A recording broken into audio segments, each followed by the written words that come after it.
Hey, good morning, Carlos. Hope you're doing well.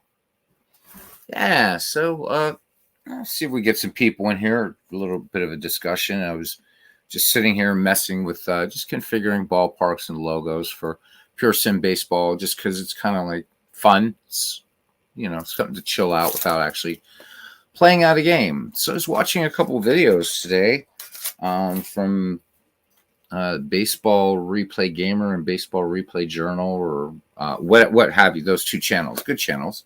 Hey, Arnold, nice to see you. Merry Christmas.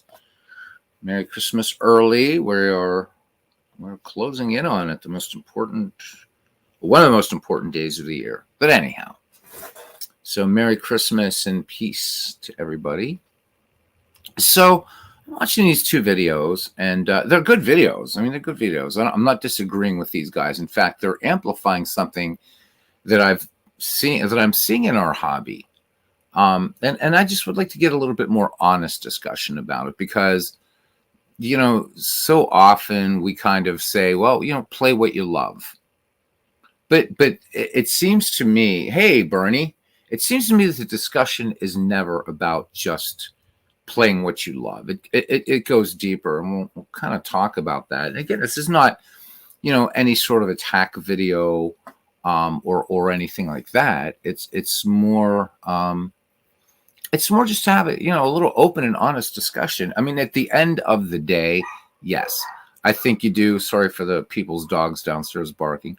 Anyhow, I think at the end of the day, of course it's important. You play what you love, and whatever in whatever approach you decide to take, whether it's simming baseball digitally, or doing it in cards and dice, or ideally both.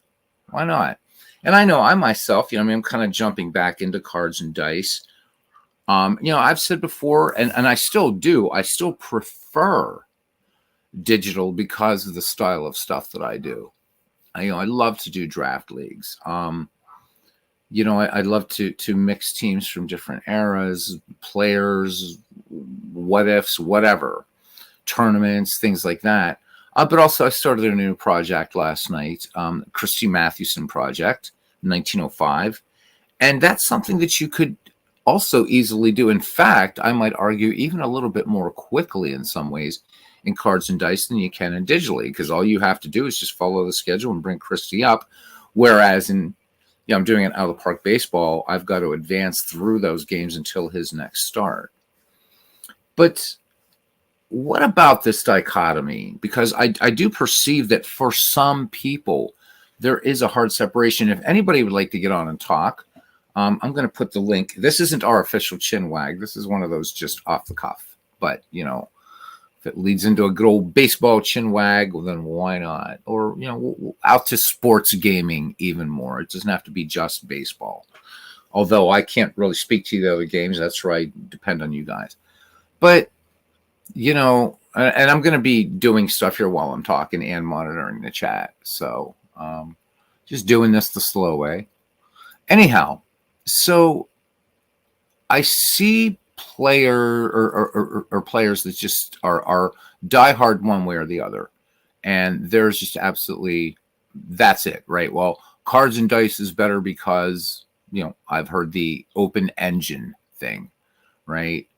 Or cards and dice is better because it's more visceral, right? You're rolling the dice, things like that. And I think, that's all well and good. There's nothing wrong with those arguments. But then I've seen people, let's do I always like this black one here for Baltimore. Anyhow, talking about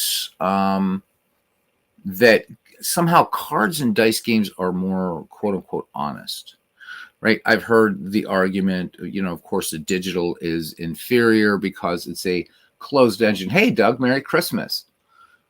But yet, I don't. While I get those things, it's like in some cases, and not all, I think this community is pretty open for the most part. But there are people out there, just like in the larger, sort of demographic of our hobby, that Like one guy's YouTube channel that I follow, he just says, I will not play PC baseball sims. I just won't do it. I don't want to sit. I want to roll dice, and that's good. But I mean, again, it's play what you love. But what I'm starting to see around a lot of other communities and stuff like that. Not, again, not so much here, but I'm wondering if whether it's because I'm looking at things through rose-colored glasses or whatever. I don't know. But that there is this kind of thing. It's like it's either one or the other. So, all right, Bernie says he'd be happy to join. That'd be cool. Let me switch up my little sound setup here so I can put on my headphones so that you guys don't get bounce back or anything like that, echo. And I would actually, I welcome Bernie on here, certainly, and anybody. But I mean, Bernie's got a lot of years experience playing baseball, lifetime baseball fan. And so, and I think that he offers some good perspectives here. Maybe we can get the discussion moving that way. All right. So, boop, boop, boop, boop. Hopefully, again, just putting on the headphones so that way things don't bounce back. All right. So let's get Bernie on here. I get confused with the mouse. I'm still getting. It's funny. I'm still getting used to StreamYard. I'm used to using OBS, but I'm really close to pulling the trigger and going back on the paid plan of this. All right, so there we go. So a member of our community, for instance, refers to himself as a honest cards and dice player, and that, I mean, it's cool, it's funny, but he's also there's an old saying that in humor and levity there's also an element of truth. And I think that he is coming from a place of truth for him.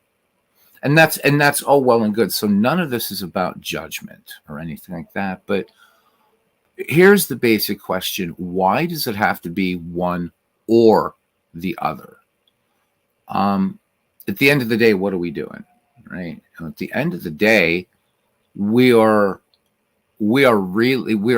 may be reliving memories from earlier years. We may be reliving a recent season or player. Some of us going way back in history with players and teams that nobody on this planet has ever seen play. But why is it? Let's open up the discussion. What do you think? Have you spoken to people who are either one or the other?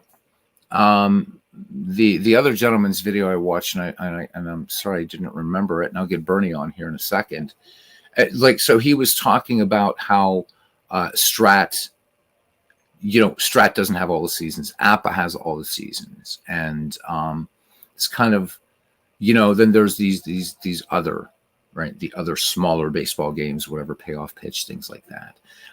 Baseball Replay Journal, talking about, he was kind of hinting, I think, as a dichotomy. He did a video this morning, or was it yesterday? Is Cards and Dice Baseball dead? Let's get Bernie on here. Hey, Bernie. Hello. How's everybody? How are you, my friend? I'm fine. Merry Christmas. Hey, and we have a Steve Tate in here. Will Tool. Hey, Steve. How you doing? Great to see you, man.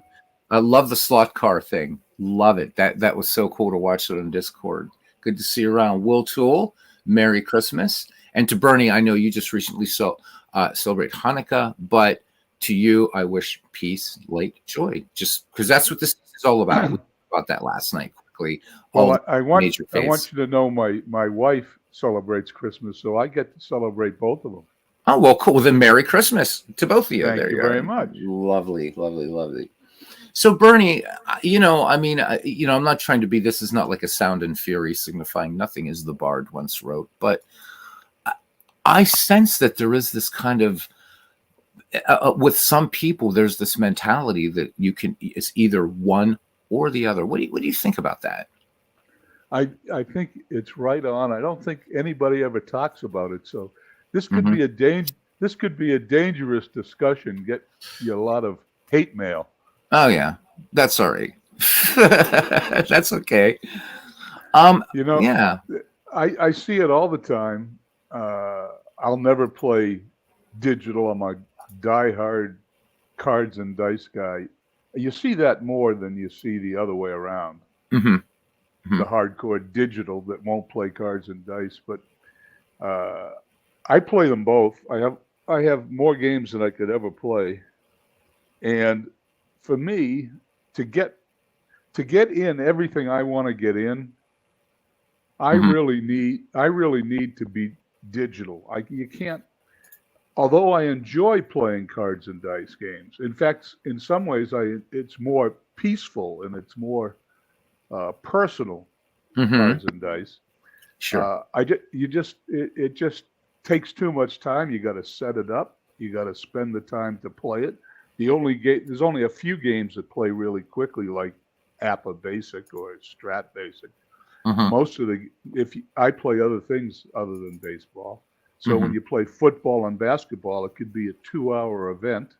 Sure. And you can get a couple of games in a day. I play a lot more than that digitally. So I broke it down. The way I play is when I want to do my season replays, I do them digitally because I'm able to sim the games I don't play. And when I want to sit down and have a nice leisurely afternoon, enjoying myself with a beer, I'll take out a cards and dice game, lay it out on the table, open the beer, sit down, and I play at my leisure. And that's how I Mm-hmm. do it. Mm-hmm. So, and I think that's all. And anything that anybody's going to say valid. And by the way, guys, don't all hate mail should be addressed to Beatles Eternally, not to Bernie. Bernie is just being a willing participant here in our little informal chin wag. Trying to find a nicer Fenway here. That's better. So, but what about this sense of, maybe let's get back up a little bit. So I wonder if we don't talk about it so much because you already had mentioned this. Is it something we don't talk about a lot? And I think you're right.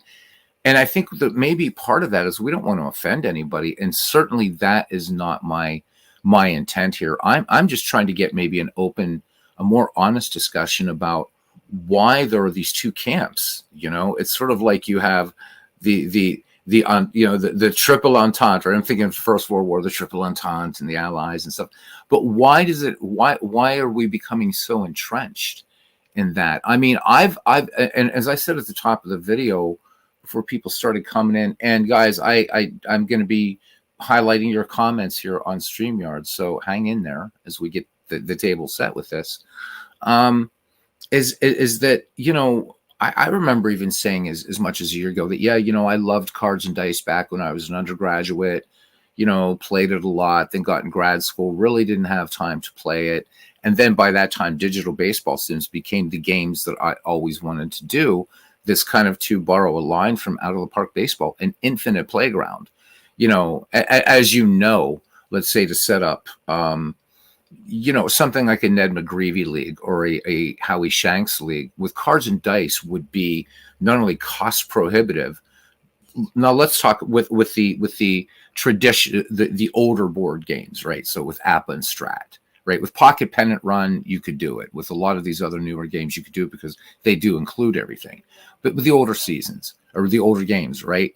So if you wanted to do a Howie Shanks league, and those of you guys that are familiar with it, the brainchild of Steve Tate, Big Clue, Todd B, and MV, is that you were assigned a year, and you between 1880 and 2022, and you selected a player. Now imagine what that would cost to be able to do something like that in cards and dice, and the logistics of being able to do something like that. It would be impossible, I think, because you would have to, because on the second Shanks or third Shanks, Steve could probably remind me, you were also assigned a year, and you're assigned not only a year, but a franchise. So that would presuppose that you have to own every season. I don't know how much that would cost in either Strat or APA, but that's got to be, a crap ton of money, right? It's not like these seasons that you buy from these companies are like, $10, right? And even at $10, that's a lot of baseball, right? A lot of baseball seasons to buy. So I don't know if I lost Bernie or not. You still here? Oh, I hit a button on my iPad and Ah, I Bernie, had to come back in. what are we gonna do with you? What are we gonna do with you, Bernie? We got you back in here. I don't know if you heard any of that about talking about the Shanks League and stuff like that, and how hard that would be to do in cards and dice. Yeah, I heard most of it, and it's not only it would not only be hard, but it would be time consuming. Mm-hmm. Very, very time consuming. Um, so with that being said, could there be an argument then that might kind of break down these hardline camps to say that, well, look, maybe cards and dice and each serve a really good purpose, and then they, we come together, and it's like, in a sense that, okay, maybe one way isn't superior to the other, right? As I said, for a while, for me, it was like digital only, digital only, digital only. But now I'm jumping into cards and dice. It's not something I'm not going to really do online very much. And if I do, it's not going to be a camera on my hands. It's going to be doing it the way Dwayne Martz does it. I think that's what kind of attracted me back to it. That in games like Pocket Pennant Run and the William Akers Dead Ball game and Time Travel Baseball, I'm kind of, and then having Stratus Pro built into Digital Diamond Baseball, it's like, hey, I can have my cake and eat it too, right? But there seems to be some hardliners about it, and again, please no hate mail, but I tend to see that a lot more from the cards and dice side guys, right? It's like, well, this is it, and I'll hear certain things that are said. A comment was recently made about Action PC Baseball. What that this person said that he would, and I respect it. That's fine. That he would never buy it because there's so many inaccuracies, especially in Dead Ball, and that because I can't see the dice rolls or whatever somehow. And I've heard this is not just from this post, but other posts and discussions I've seen throughout the years since getting on this online community. That somehow the computer is cheating or doing something dishonest. And yet it's I don't know. I'm not buying that. But the world has Bernie. changed. The world has changed. You see it politically. You see it all over the place. And I just think this is a carryover to how people think today. It's just not baseball sims they get tribal about. It's politics, for example. And people believe what they believe. Mm-hmm. And for some reason, they have an overwhelming desire to want you to agree with them. Mm-hmm. People are not comfortable allowing others to have their own opinion. Nothing's right or wrong. The statement that nothing's right or wrong in our hobby is true. You play what you like to play, and you should play it, and you should play it the way you want to play it. And for years, that's the way it was. What changed was the internet. When the internet popped up, our solo hobby all of a sudden became a group hobby. Mm-hmm. Everybody started sharing their ideas. And instead of having 3,000 or 4,000 different ways to play a game, now when someone gives you their opinion, if you don't agree, depending on the type of person you are, you go after them. I see it all the time on Facebook. Mm-hmm. Now, that's not me. My opinion is that I think people should play what they want to play, and let other people play what they want to play. And the truth of the matter is, you're playing for your own personal enjoyment, and you're sharing it on Facebook and you're sharing it on YouTube because you just want to share it. I don't know. I'm not looking for people to. I'm not looking to become famous or have a big channel with 10,000 subs. I'm doing it because that's the way I want to do it. I want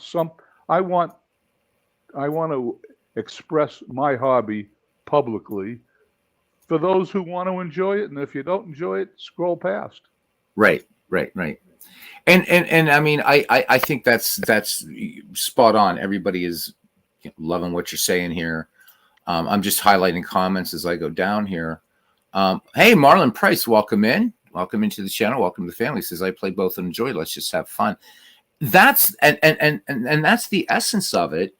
And I agree with you, Marlon. I really, really do. But there is this sense that for some people, no, it's not that. They're going to say, well, the computer cheats, or maybe the digital only guys are going to say, well, it's a random roll of the dice. What proof do I have that this is actually accurate, and back and forth and back and forth. But even more so, getting to maybe more of a meta game discussion rather than, because we could argue till the cows come home, which is more accurate, right? Whether it's cards and dice baseball. And guys, we can expand this out to other sports games, and it might be an interesting conversation. And again, I depend on all of you because I don't play other sports, but and maybe we get into that. But is it about, Bernie? Do you think it's about an entrenched paradigm, possibly for some people, that it's like, this is what I believe is right, a confirmation bias, if you will. Therefore, this must be inferior, regardless of whether you're trying to get people to agree with you or not. You're just saying that for me, right? So it's the open engine, closed engine argument, right? But so my counter to that one is usually this, right? So some people say, well, I don't play, boy, and the comments are flying here. I'm loving it. They'll say, well, I won't play digital baseball because I can't see what's going on. Therefore, I can't trust it. My counter to that, and maybe this is a poor counter, is, does the baseball manager, right? The real baseball manager, right? When Danny Murtaugh was managing the great lumber company Pirates of the 1970s, right? He didn't even have access to all the stuff that managers have today. But even if he did, right? Danny Murtaugh, real baseball is a quote unquote closed engine in a sense, right? There's not rolling the dice, right? There's all kinds of things going on there. And so the people that kind of say, well, closed engine, since I can't see what's going on, I don't trust it. But there's nobody, it's not like, well, maybe God's up there rolling dice. I don't know. Maybe all baseball is just God's huge game of APA. But what do you think about these things, Bernie? I know I'm bombing you with a lot of questions. But I mean, do you think perhaps first it's a paradigm entrenchment? What do you think of that idea? That's exactly what I think. I think that people believe what they want to believe. And some of those people are flexible and some of those people are inflexible. Mm-hmm. And some people get very uncomfortable if you don't agree with them. That doesn't happen to be me. I think if you get 10 people in a room, you can have 10 different opinions about the same subject and still have a good time. But that's not always the case in the world we live in today. Some people want the affirmation that they're doing it right. Mm-hmm. Well, they are doing it right. They don't need someone else to tell them they're doing it right. Just the way it is. And it's funny you should mention, I've always sort of chuckled. I'll probably get hate mail over this one. Again, all hate mail, address it to me, folks. Go ahead, Bernie. that people think these games cheat. Mm-hmm. I don't get it. I don't know much about programming, but I don't think cheating would mean there'd be a bias of some sort for one team or the other. And depending on who's playing the game, the bias would be different. Right. Well, how do the games cheat? They're not human beings. They're not going to cheat. It's a mathematical calculation. And because there are literally tens of thousands of outcomes, depending on how many dice are rolled, it's the roll of the dice. It is not anything. Games don't cheat. That's just my opinion. Now, if you got an online game and you want to play slot machines online or play poker online, right. I think those cheat. There's just too much of a motivation to steal your money. But why would Action PC Baseball, because it's a closed engine, why would that game cheat? It doesn't make any sense. You're absolutely right. I think there's something. Look, again, getting back into myself, easing back into cards and dice. It's cool. It's cool. So I'm creating, doing, with this excellent pocket pen and run software, right? You can just boom, and you've got the cards, right? And it's fascinating, and it's bringing me back to those days as an undergraduate. When we would spend literally, right, we would go to class and then go back to the student union and play Status Pro baseball like all day, or APA or Strat or what have you, into the wee hours, right? All the fraternity people used to laugh at us, but we all ended up close friends, and a lot of them came back to us later and said, wow, we were really kind of jealous of you guys because you had a friendship that wasn't based on hazing and whatever. But nonetheless, that's okay. For anybody that was in fraternities here, I still like you. But so I'm looking at that, and I see the attraction of cards and dice, but it's not like now, okay, well, I'm going to jump into cards and dice. Like one person who has a channel here, and again, I like his channel, I follow him. His thing was he used to play digital baseball for a long time, and then quit. He said, I don't play it anymore. Now I'm just cards and dice. I don't even want to mess with the computer stuff. I like the open engine and all those kinds of arguments. Trying to argue for the superiority of one for another. And maybe that's what I'm kind of misunderstanding. How can anybody even make, and this is a rhetorical question, can a cogent defensible argument even be made for the superiority of one over another, just on the very, very distilled fact that what are we doing? We're simulating a game, right? Can a defense be made one of the other? I would hold that no, there isn't. And I hear you clicking back there, Bernie. I don't know if we still got you or not. Oh, I'm here. You hear me clicking? I can't believe you hear me typing on my computer. I'm doing two things while I'm talking. Oh, I wish I could multitask like that. If you've noticed, I've fixed Fenway Park, put in the logo, and I'm talking to you, and it's like, oh, I should be doing this too. Gives people something to watch. I think what you're talking about shows up on YouTube every day. Mm-hmm. There are people that play cards and dice on YouTube, and there are people that obviously play digital on YouTube. I did it, and this question you have really has, I've been thinking about the same thing for months. And the other day I put a poll on Digital to Dice's website. Mm-hmm. And the poll read, do you watch Sims on YouTube to learn how to, the first answer was to learn how to play a game. The second was for entertainment. And the third was for both. And the number one answer was both, of course. I knew mm-hmm. that was going to happen. The mm-hmm. number two answer was to learn a game. And almost nobody, about 10% of the respondents, said they only watch YouTube simulations for entertainment purposes. And I found that interesting because if you look at the people on YouTube, mm-hmm. the greatest number of views are on cards and dice broadcasts mm-hmm. that are tutorials that teach you how to play the game. Right. And those get the largest amount of views. Mm-hmm. And that's why I watch cards and dice on YouTube to learn how to play a cards and dice game. It's much easier than sitting down and reading a 30-page manual to have someone explain it to you visually.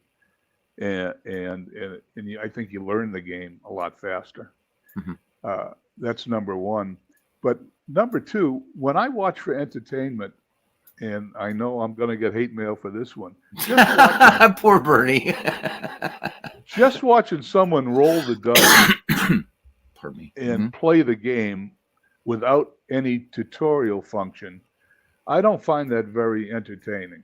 Mm-hmm. Now, there are people that do it well, and there are people that use third-party software like Dwayne Martz, who does not show you the cards and does not show you the roll of the dice. And he's entertaining because you're following it on the screen, and he's doing more like a radio broadcast. Right. Now, there's some exceptions to this. Mm-hmm. There's some real entertaining people on YouTube. Oh, yeah. and they do a real good job. RJL Network is a perfect example of someone who just rolls the dice, Right. flips the cards, and makes it very entertaining. But that's because of his personality. Right. And I really enjoy watching his broadcasts. After further review, I love his broadcasts. Steve And Tower, right? Steve Tower's just rolling the dice, Hmm.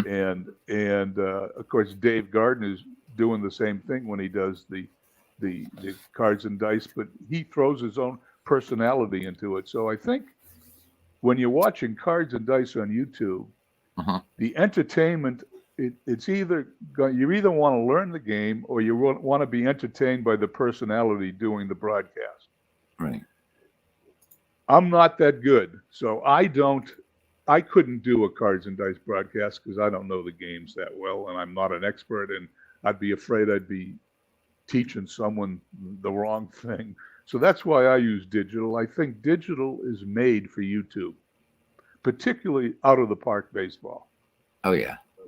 And I think Action PC is good too because it has some animation, and of course I like PC Replay, and that has some animation. But without animation, I think you have to do some sort of tutorial to make a cards and dice game work, unless you have one of those personalities that just entertains people, like the people I just mentioned. Right.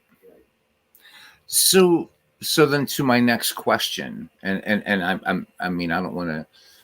Do you think that again, getting down to the essence then of what we do in this hobby, we're simulating sports games, baseball, football, hockey, basketball, cricket, whatever. I know Chris Slovik's going to do badminton next year when the badminton thing comes out on Steam, but is there these arguments of these cases of superiority or honesty or whatever, do you really think they hold water? Or where do you think those arguments stem from, Bernie? And again, anybody that wants to join the conversation, let me know. I'll pop the link in the chat. All you have to do is click it and you'll be on. What do you think about that, Bernie?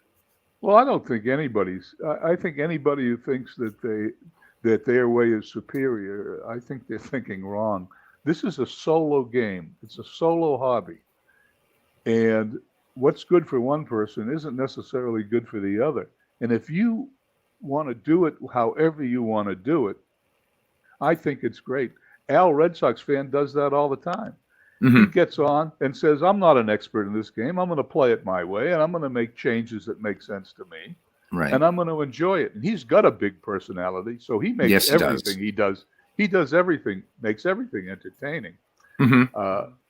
But I don't watch Al to do a tutorial, and somewhat like Dave Gardner does the same thing. He tells you he's not an expert in the game. He's just going on to play it, have a good time, and that's what's entertaining there. And but they don't try to force their way on anybody else. And the people that do that, I think, need to look in the mirror a little bit and find out why they do it. I mean, and I don't know so much that it's I've never really heard that from, like, say, content creators, but I do hear that, like, sort of not only from players, but just in other communities. And again, not so much this one. And there's Mike. Is this the 14-hour late chinwag?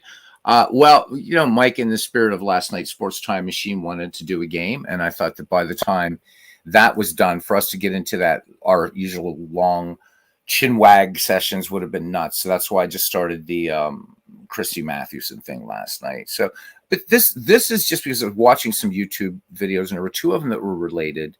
There's the one guy was talking about Baseball Max, which, Bernie, I haven't forgotten that question I want to ask you, but we'll get to it. But it both of them seem to talk about this dichotomy between cards and dice and digital.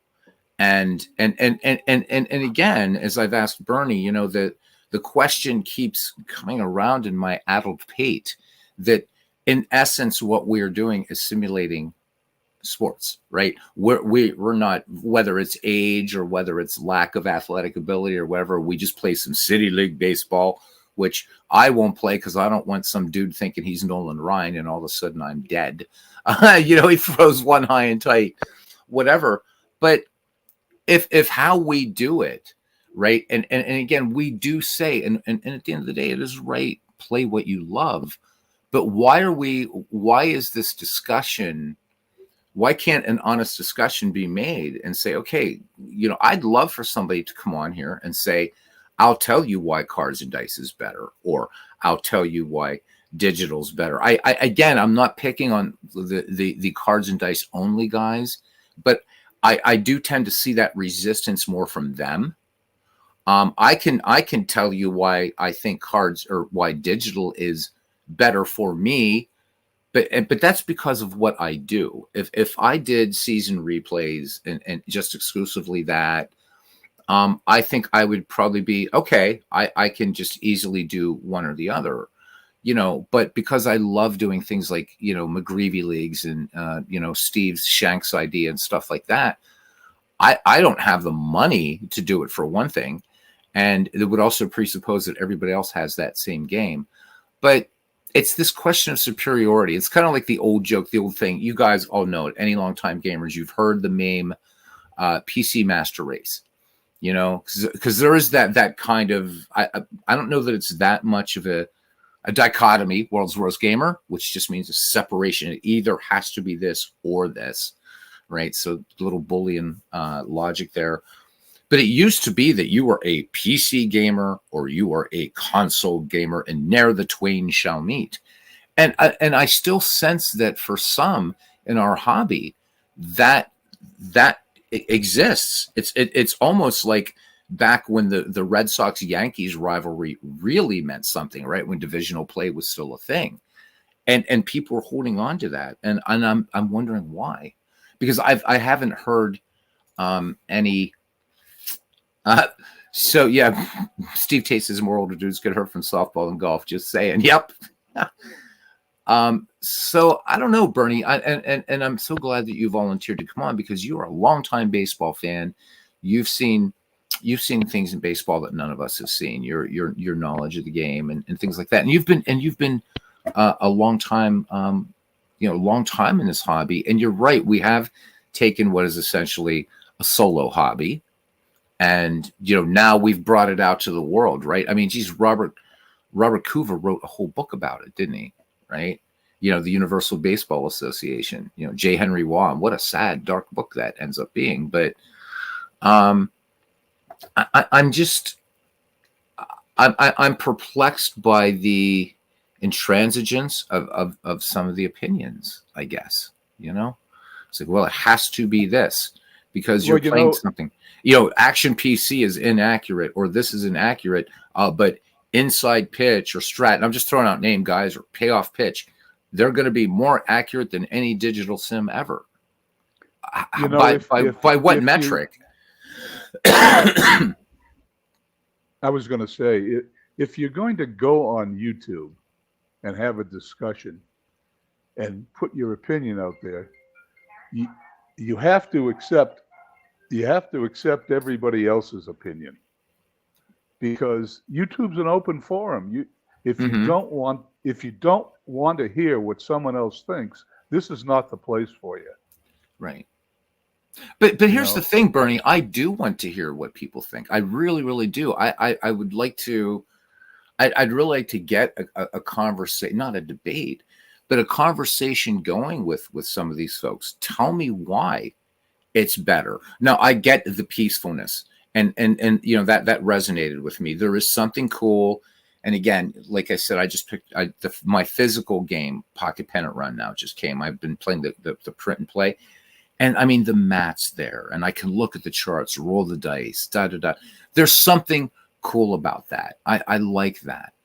But I don't think anymore now, and I was guilty of this. So this is partially kind of a catharsis for me, because 2 years ago I would have said, yeah, cards and dice are fine, but meh, digitally gives me this and gives me that, which it does. I mean, there's no denying that fact that digital baseball sims allow me to do projects that would be impossible to do in cards and dice. I couldn't do them. But I don't buy this thing that why is one better than the other. And I have never especially again from the cards and dice guys, no disrespect to you, I've never seen anybody offer a meaningful argument as to why. Like by what control, by what metric can you come to that conclusion? You know? Well, I can't answer that, and only someone who says it can answer that. I do know what Dave Gardner says. Dave likes to see the dice being rolled. He wants to even if he's playing a digital game, if there is a cards and dice version of that game, he wants to be able to follow along with it on the charts or wherever, on the cards or wherever those results are. And if he can't do that, it doesn't make sense to him. He likes to touch the dice. He likes to roll the dice. And that's what he enjoys doing. And I think that's great because I understand that. I just can't play everything I want to play. You can't do season. Those people that do season replays with cards and dice and play all the games really have my respect. Mine too. I don't have that kind of patience. I did another survey, a poll on the Digital to Dice website. I love that website for getting information. And the poll was, anybody who played cards and dice season replays, how long does it take you to play the replay if you play all the game? And the responses were anywhere from a year to 10 years. I can't even imagine replaying a season that would take me 10 years to play, unless my goal in life was to take a cards and dice game and play every game of a season, whatever season that is. That is a great goal for someone to have. Absolutely. And it's a great accomplishment that someone did it. But that's really not my goal. My goal is to replay a season within the sports season we're in. Like, I want to replay an NBA season. I'm going to start in October and end in June. I don't want it to go in. I don't want it to go faster, and I don't want it to go slower. A lot of people, and you do this too, you speed up your replays. So you'll do a season replay and take 30 days maybe because you'll jump ahead. I don't want to do that. I want to experience the joy and the heartache, of course, of what the manager of the Red Sox must have experienced suffering through a year where you're not playing well, or enjoying a year where you are playing well. So I'll start a baseball sim in April and I'll end it in October. Now I'll do 4 or 5 baseball sims at the same time during that time period because I do it digitally, but that's why I do it. And that's what makes me happy. And in the end, we really only want to do what makes us happy because it's our game. Right. And I mean, I agree with you completely on everything that you're saying. I mean, in a sense, brother, you're preaching to the choir, as my Protestant friends would say. You're preaching to the choir, you know. But I don't know. I mean, look, the idea of this is just to really get on and have people kind of offer, and some great thoughts in the chat that we'll go back over here and things like that. It's just to get their thoughts. But are people afraid to have the discussion at the end of the day? I mean, again, right? I realize that you know, in this milieu in which we're in, this YouTube, I get it, that we're, you know, to have this kind of forum, and we're all friends here. Nobody wants to hurt anybody's feelings. That's certainly not the issue. But is there? Maybe here's the thing: is there even a need for the discussion? Maybe there isn't. Maybe this is all for naught. What do you think about that? I sort of agree with that. I think everybody should actually play these games the way they want to play. As some people want to, like in life, some people want to go out and tell you what they think about what you do. You can't stop them. And you can't stop them on YouTube. I think that you just need to respect people, listen to their views. Their views all hold water. They're right for them. They should be right for them, but they don't have to be right for you, and you can still be friends. You can still talk. I could still talk to a guy who hates playing digital games because they think they cheat. Doesn't make any difference to me.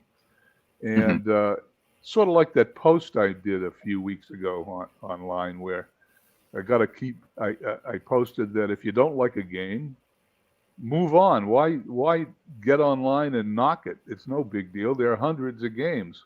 Move on to the next one and enjoy it. Why be negative? And the post was about being negative. And all of a sudden, we've got free speech discussions online, which I didn't participate in because that's not what the meaning of the post was. And other people took the post over and started going back and forth at one another. And I was tempted because that stuff makes me uncomfortable. I hated that I started that kind of discussion. Oh, don't blame yourself. That wasn't your intent. That wasn't your intent. I almost shut off the ability to add comments to the post to end it. But once again, I believe that if you put yourself out on YouTube, you need to be able to take whatever heat comes in your direction. And so I let it go to the end. It finally died, and I was famous for 3 days. Andy Warhol would have applauded that, since it's only 15 minutes of fame. So well done, Bernie. Aaron says he wants to come on, so let me put this in here so that Aaron can join in if he wants. Get a 30-something's perspective here, a child of the 90s, if you will. So Aaron, click the link and come on, and anybody else, be great, come on and talk about this. I mean, again, it may all be for naught, but I don't know. For me, I think it's a discussion that we should have as people in this hobby. And I mean, it's okay to play what you love, but is there, I'm just not getting it's got to be, it's got to be England or France thing, I guess. So, World's Worst Gamer says people just need to have fun and enjoy life instead of bitching. Yeah. I mean, certainly, but I think it's okay, World's Worst Gamer, and I think you're right, but I think it's okay to not be afraid to have these honest discussions. And I mean, look, at the end of the day, all we're talking about is just baseball sims. We're not talking about, the threat of World War III, certainly, or anything like that. God help us. Here's Mike. Are we having this discussion again? Let me get my hockey shoulder pads on. Hold on a sec. All right, Mike. Mike, who of course beat Anorexia, the most classic. I love it. So there's Aaron. Your devices aren't connected, is the message I'm getting. So when you can connect your devices, let me know, and I'll add you on. Yeah. So Bernie, so I mean, you when you started the hobby, was it cards and dice or digital when you got into this hobby of doing baseball simming? Was it, which was first for you? 1962. So obviously it was cards and dice for you. It was digital for me. So okay. So 1962. So I'm just curious to get your thoughts. All right. So you're playing cards and dice baseball for, let's say, 2 decades. All right. So you get up into the 1980s, and all of a sudden, right, Commodore 64 has got Micro League Baseball, right, which is a big watershed sim, what have you. What was there resistance on your part when sort of digital baseball sims, and I'm not talking the arcade stuff like a hardball, but like Micro League Baseball or Earl Weaver Baseball later on the Amiga, did you feel at first kind of resistance to that?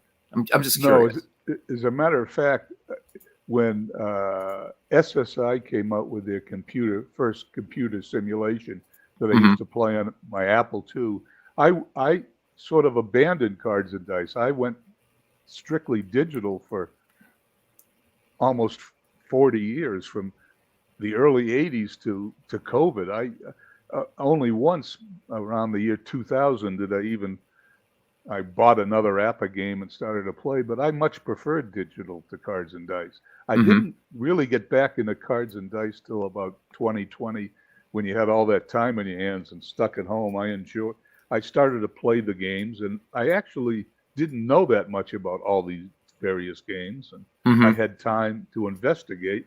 Then I found out I liked every game. Now that's a problem.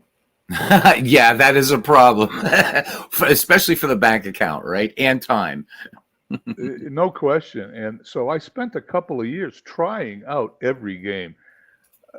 I've got games in my collection I've played once or twice. But what I did was I tried out every game, and it wasn't really until maybe the last year or so that I really settled on what I liked. And Hmm. I did a post on Facebook the other day that said, the more games I own, the fewer I play. That's the Because truth. what I learn is what I've learned by playing all these games is what I don't like. and and and and so what you see me playing online is what I like. The games I like. If I had a little more nerve, I'd put a. I've been dying to do a football game on my YouTube channel, but I'm almost, since baseball is what I know and the most of, I'm comfortable doing baseball. I'm afraid I'll screw up doing a football or basketball game. Hmm. So I don't do those on YouTube. I just do those privately. And I'd love to do a hockey game, but every time I love to do a hockey game, I listen to Dave Gardner do a hockey game online, and then I say, okay, I can't do that.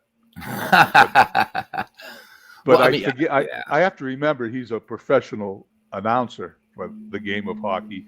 And plus, the other thing, when I started to follow hockey in the 1960s, you could pronounce all the players' names. Today, you can't pronounce any of their names because they're all from Eastern Europe. Right, right, So right, I'm right. not sure how I do the play-by-play. Just watching guys do hockey. So to me, and again, I'm making a very uninformed opinion.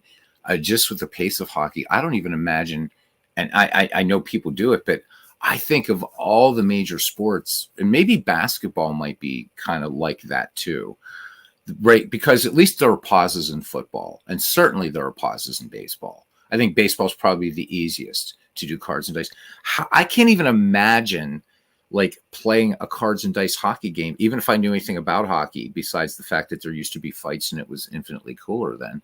But how do you even do that? That's probably another fun discussion to have. How would you even do it, right?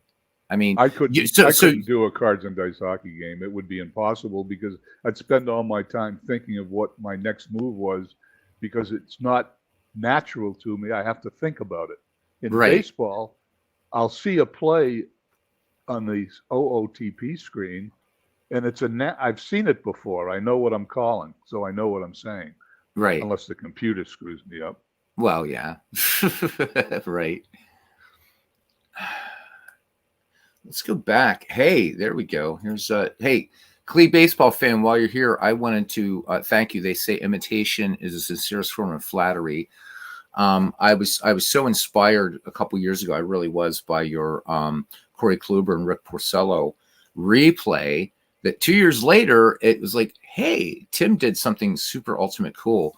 So thank you. You're the inspiration, whether intentional or not, of my Christy Mathewson project that I started last night. So I'm glad I had a chance to thank you personally. And what a cool idea that was.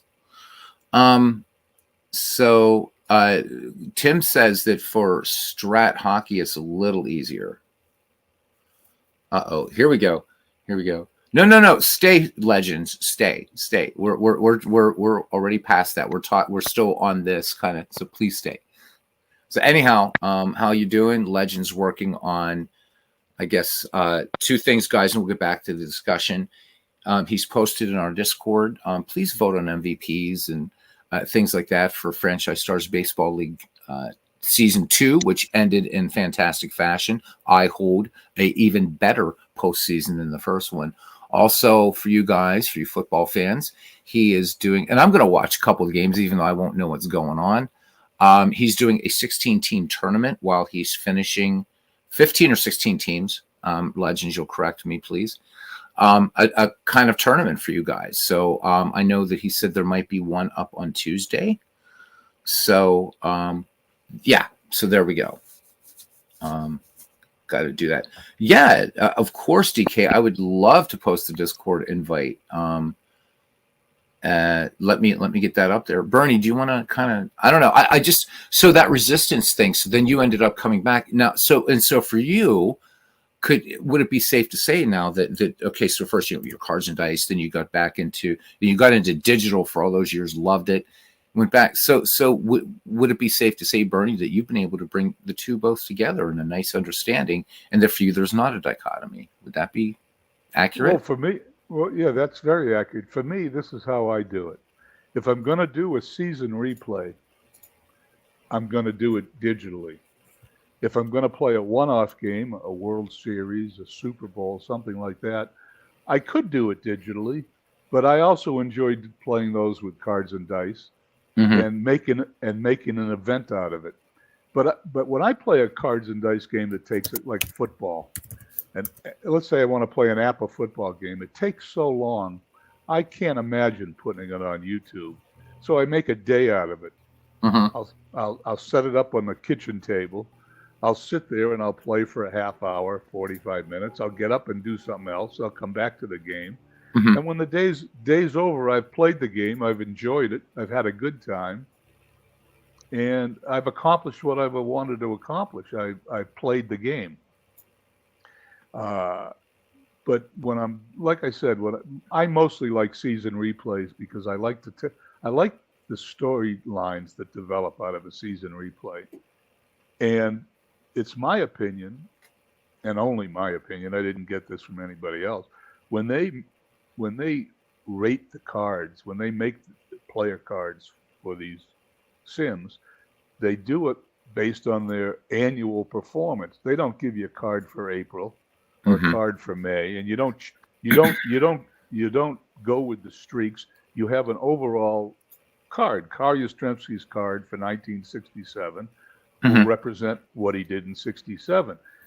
If you really wanted to do baseball right, you'd have an April card for Yastrzemski, and a May card for Yastrzemski, and a June. So he would play the way he played, but you don't. Therefore, I think you get the most out of these sports sims by replaying seasons, not one-off games, and that's why I do it. And see, for me, it's kind of fun as I find myself getting back into it. My thinking is I just want to generate two teams, get two teams, get two sets of cards. And so for me, it's more of a one-off that I don't imagine, and this is not a knock on cards and dice. I don't imagine myself ever do it like worlds of respect to Ken Castro, and to Clinton Parks, and to that Mike guy. I can't remember that website I've shown on the channel here before. This guy plays thousands of cards and dice games a year. It's like he has like 1,000-page encyclopedia of everything he's done. That is super dedication.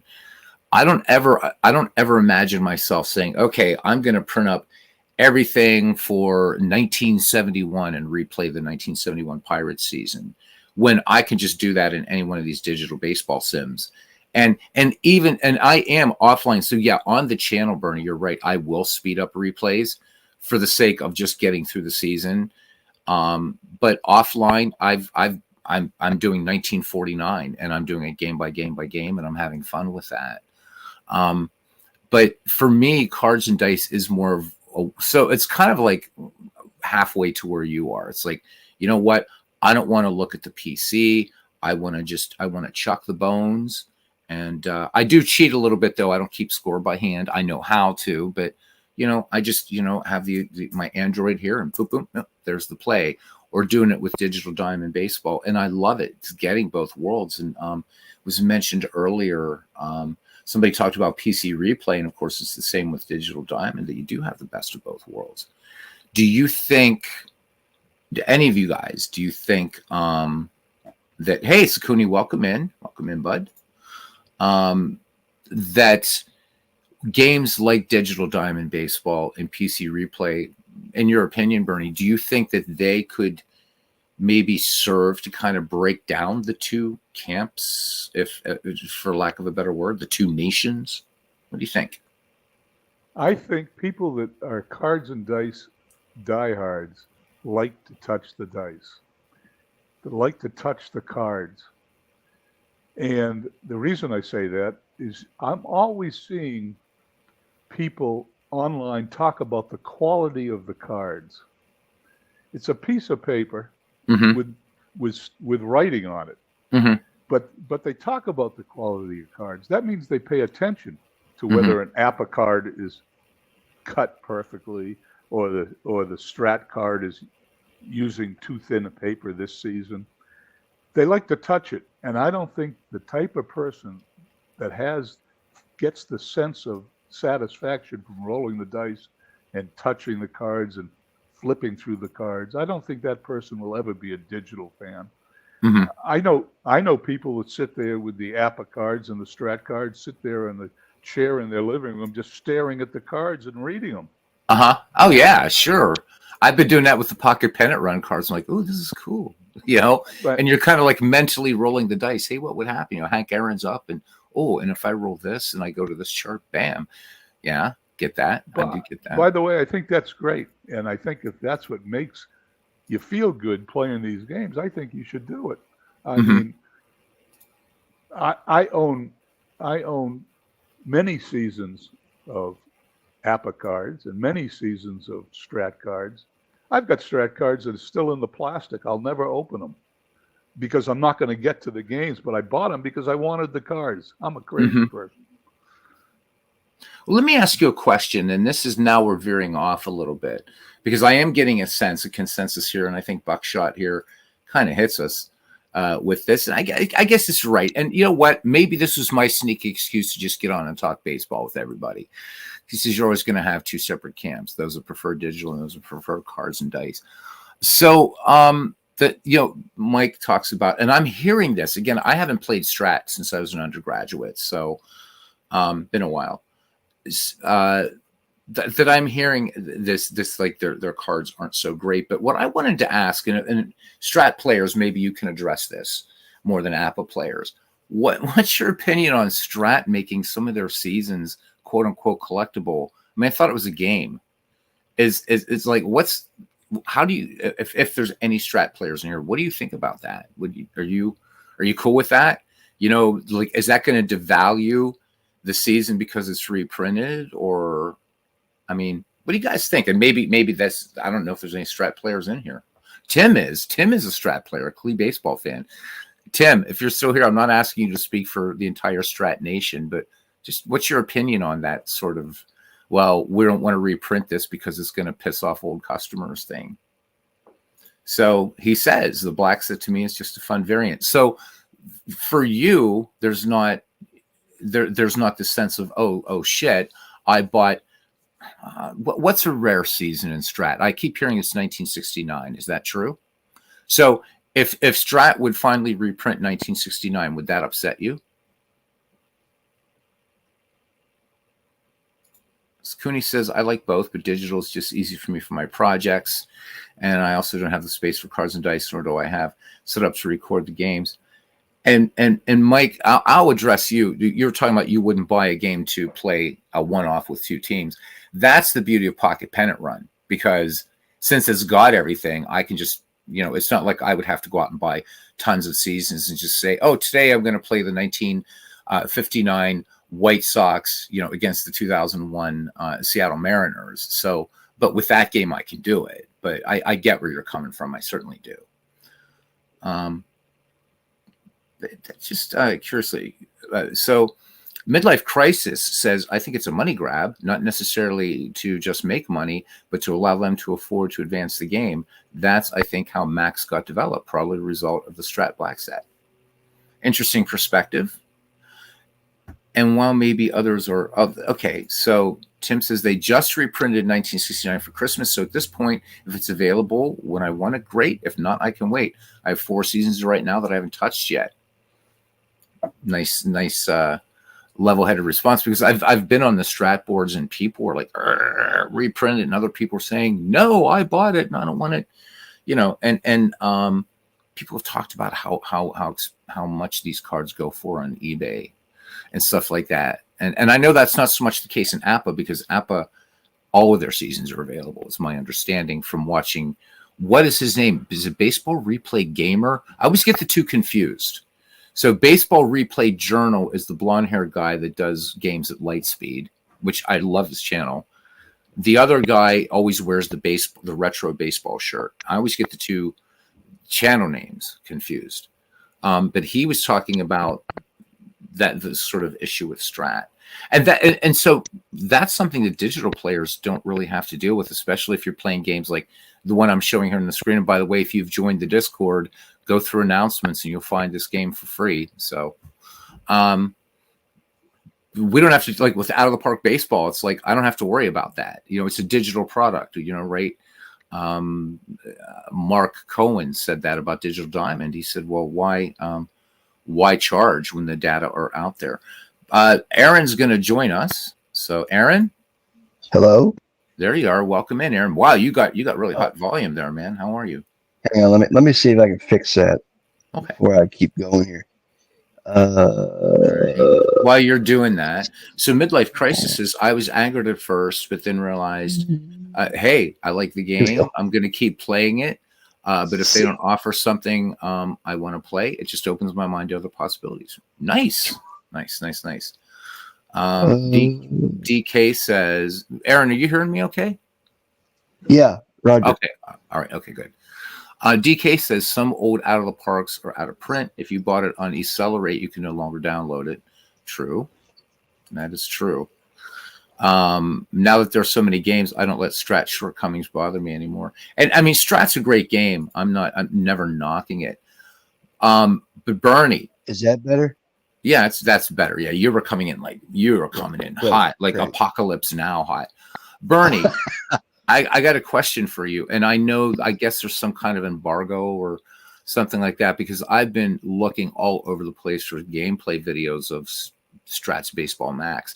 But I saw a post from you that you're beginning to like the game. Is there a way you can just talk a little bit about what you're liking about it? It's interesting. When I first turned it on, I disliked it immensely. Mm-hmm. It was. I thought the presentation for a company like Strat was underwhelming. Mm-hmm. I thought the visuals were immature, I guess is the best way. They didn't look like they were well thought out. Mm-hmm. And so I played it a couple of times, and I made a post where I said they got a long way to go. I think they're way behind the games that currently are online, the OOTP Go and the Dynasty League Baseball, and even I thought it was behind APA Go. And then I went back and I spent a few hours with it about a week, 10 days later, because I wanted to try it out a little more. Mm-hmm. And I approached it from a different angle. Okay. I didn't approach it from the experience like I do with Out of the Park Baseball. When I play Out of the Park Baseball, I really feel like I'm at a baseball game. Mm-hmm. That's how good the visuals are. Mm-hmm. And I actually feel that way, almost the same way, when I play Action PC.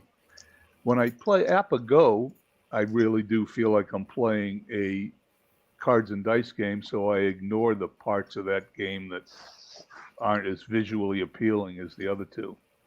And I expected Strat to, excuse me when I shut that off. I expected Strat to come out with something more like Out of the Park Go, Mm-hmm. because they just have the ability to do that. I have tons of respect for Strat. I think they're as statistically accurate as any game out there. Mm-hmm. And I love, even though people complain about their PC game, I love the PC game because of the reporting functions in the game. It certainly is from the 1990s visually, but if you want to run reports, if statistics are your thing, Strat statistically, the statistic reports on Strat are unbelievable. Mm-hmm. And I think they're well thought out, and I don't think they really need to improve on those. But when I started to play this game, I put in a dead ball season, and I started to play, and all of a sudden, I felt I started to think of myself as playing Strat Super Advanced without having all the chart lookups. Whoa. And when I looked at it that way, I started to enjoy the game. I said, okay, I'm pressing a button, but now I don't have to roll the dice, and I don't have to check the card, and I don't have to look at the charts, and I get the result. I think that's cool, and the stats look really good. Mm-hmm. And if I were to, I don't think I'd pay $20 a month for the game, quite frankly. That was my next question. Unless they added, I want to see the dice roll, because it's a cards and dice game. I want to see the dice rolls, and I want to see the cards. And I think they need to add that to the game. Yeah, so it's right. So it's my understanding that you're not really playing Strat. Is that accurate? Like the cards are there, but you're not really playing Strat. Does that mean? No, you're playing Strat. You're playing Strat Advanced, but you don't see the cards and you don't see the dice rolls. Okay. And I think that is a mistake on their part. And the fact, I would never play Strat Super Advanced because I'm not that talented. Mm-hmm. Okay. I play. Nice to meet you, Bernie. I play Strat Advanced sometimes, but I'll play Strat Basic. I don't want to be held up with dice rolls and chart lookups, which is probably why I like APA so much. Right. Right. So, and that's why I play PC Replay Baseball rather than just Replay Baseball, because I like the computer doing the rolls of the dice, and I like the computer looking up the charts and giving me the results. I don't want to have to physically do that. And I think that's what Strat-Max does, only I want to see the roll, and I want to see the card, or I want to see the super advanced chart somewhere on that screen. That's my opinion. Do you think it's, if you were to compare Strat Baseball Max to their existing PC game, and you had to choose one, which one would you choose? I like their existing PC game, and Big Clue you just put up, doesn't Strat PC have an option to show the dice rolls? And that's the reason I like their PC game. I see the dice rolls, I see the cards, and the computer compiles the stats and does all the heavy lifting. So I like Strat's PC game, quite frankly. Okay. Aaron, how Yes. you doing? I'm doing good. Yeah, so you're on here our little discussion, and good to see you're still getting some stuff up on YouTube. I was thinking too about OBS. I think your better bet is going to be the way I'm going. I'm going away from OBS, and StreamYard has really improved. I can do music real time in this thing too. So maybe we'll work with, since you can get around the internet, maybe StreamYard will be your better bet for starting to get some visuals. So we'll have to work on that. I won't know how to do that, because with like OBS works in so many, like in as far as like an app to do like when I'm off the internet, so to speak. But well, like if I wanted to stream it, because did you see my last video that I posted? I heard your last video. You heard my last video? Yeah, I heard it. Great. That puts the wraps on my 1990 replay that I just finished. And congrats. Yeah, how about those Pirates? How about those Bucks? Sweeping the Oakland Athletics in 4 straight. That's right. That's right. We bad. Well, we used to be bad. Don't start, Big Clue. I mean, not even like the amazing thing to me is, and I know I go into this a lot, like what happens in real life, what happened in real life may not happen in a replay of like that particular season, for example. Sure. Like if I go back and say, because I've got some audio of Action PC from 1990. I played a couple games there, and because obviously I'm not going to do like day by day, but what I was, because it's like who's gonna, but so I kind of like what I was doing, because I got the edits. I'm gonna do a 1990 replay with the Reds and see how they do. they won the division as they would. I mean, I don't know how you can look at records like what that team's record is. I think that's what the whole standings thing is. But you, I mean, I played Action PC yesterday. With I'm in the midst of a 1991 replay with that. I've got some videos from there too, or audio, whatever you call it. It's on the channel, but it's like there's never like a shortage of baseball on my channel. I was telling my my female particle, I said, I love you and I love my baseball. She loves baseball too. But I was telling her about that board game I showed you the other day from Parker Brothers. Good luck finding that. Good luck finding that. Yeah, the guy that I left him a nice comment and I said, that's a gem. If anybody could find that, it's a gem. He said he sent me a link to his blog about it, and it's like it has 8 discs with like 3 or 4 teams on each disc, and you insert the discs in and you enter the numbers based like the team number, because I think the team numbers are either on the discs or whatever it is. But if you can remember, say, like a player's jersey number, like for example, Barry Larkin for number 11, you could put him in if he's even a part of the starting lineup. But basically, you get that. It's like it's a board game. I said, I was telling my girlfriend, I said, that's something me and your 5-year-old son could play with, because he likes baseball. He's trying to get into Little League himself. But the other day I was with them, and he was tired, and I was trying to find something just to lull him, put him to sleep, and he watched my I've heard sodium pentothal works for that. But please go ahead. But I'm sorry, that was really bad. Strike that from the record. Strike that from the record. I didn't say that. He's a good smart kid. It's just, but he started looking at my laptop screen, and he fell asleep on his mom's lap. Aww. So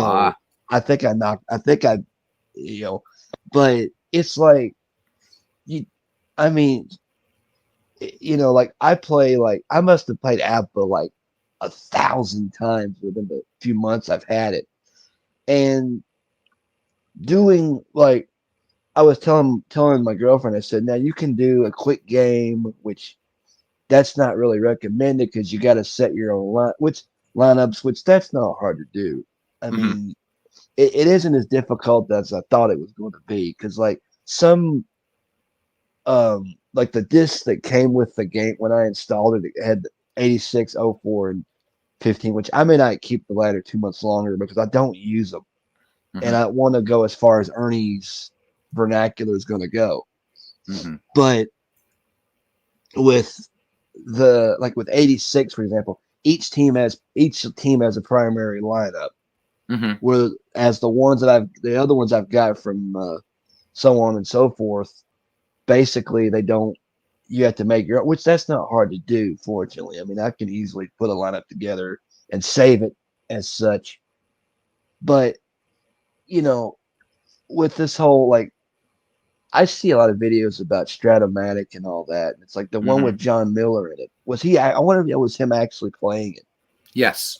John Miller is like a huge, the story goes that like John Miller, like, when he and Joe Morgan were doing like ESPN Sunday Night Baseball and stuff like that, John Miller would go back to his hotel after broadcasting a ball game and would actually roll up games of Strat. He is a serious cards and dice He player. loves the game. He's been doing it. He's been calling games since at least the very late 70s, early 80s. Big cards and dice guy. And imagine, so calling a Major League Baseball game, going back to your hotel and rolling up some baseball. I'm a huge John Miller fan, and I just think that's cool that he still does Giants games today. I heard him last year. He's still doing it. He's going to do it until he just can't do it anymore. I mean, Aaron, I wanted to ask you if we could, without getting, we'll get to John Miller. We love John. Sure. He's awesome. He doesn't mean Vince Scully. Here's the thing. So you come and I hope you don't mind. I don't want to single you out, but this is So unlike the rest of us, except for Joe Murdy, you come to baseball simming with a very, very unique perspective. Yeah. So if what we're doing is, now I don't want to ask the leading question, I'll just ask it this way.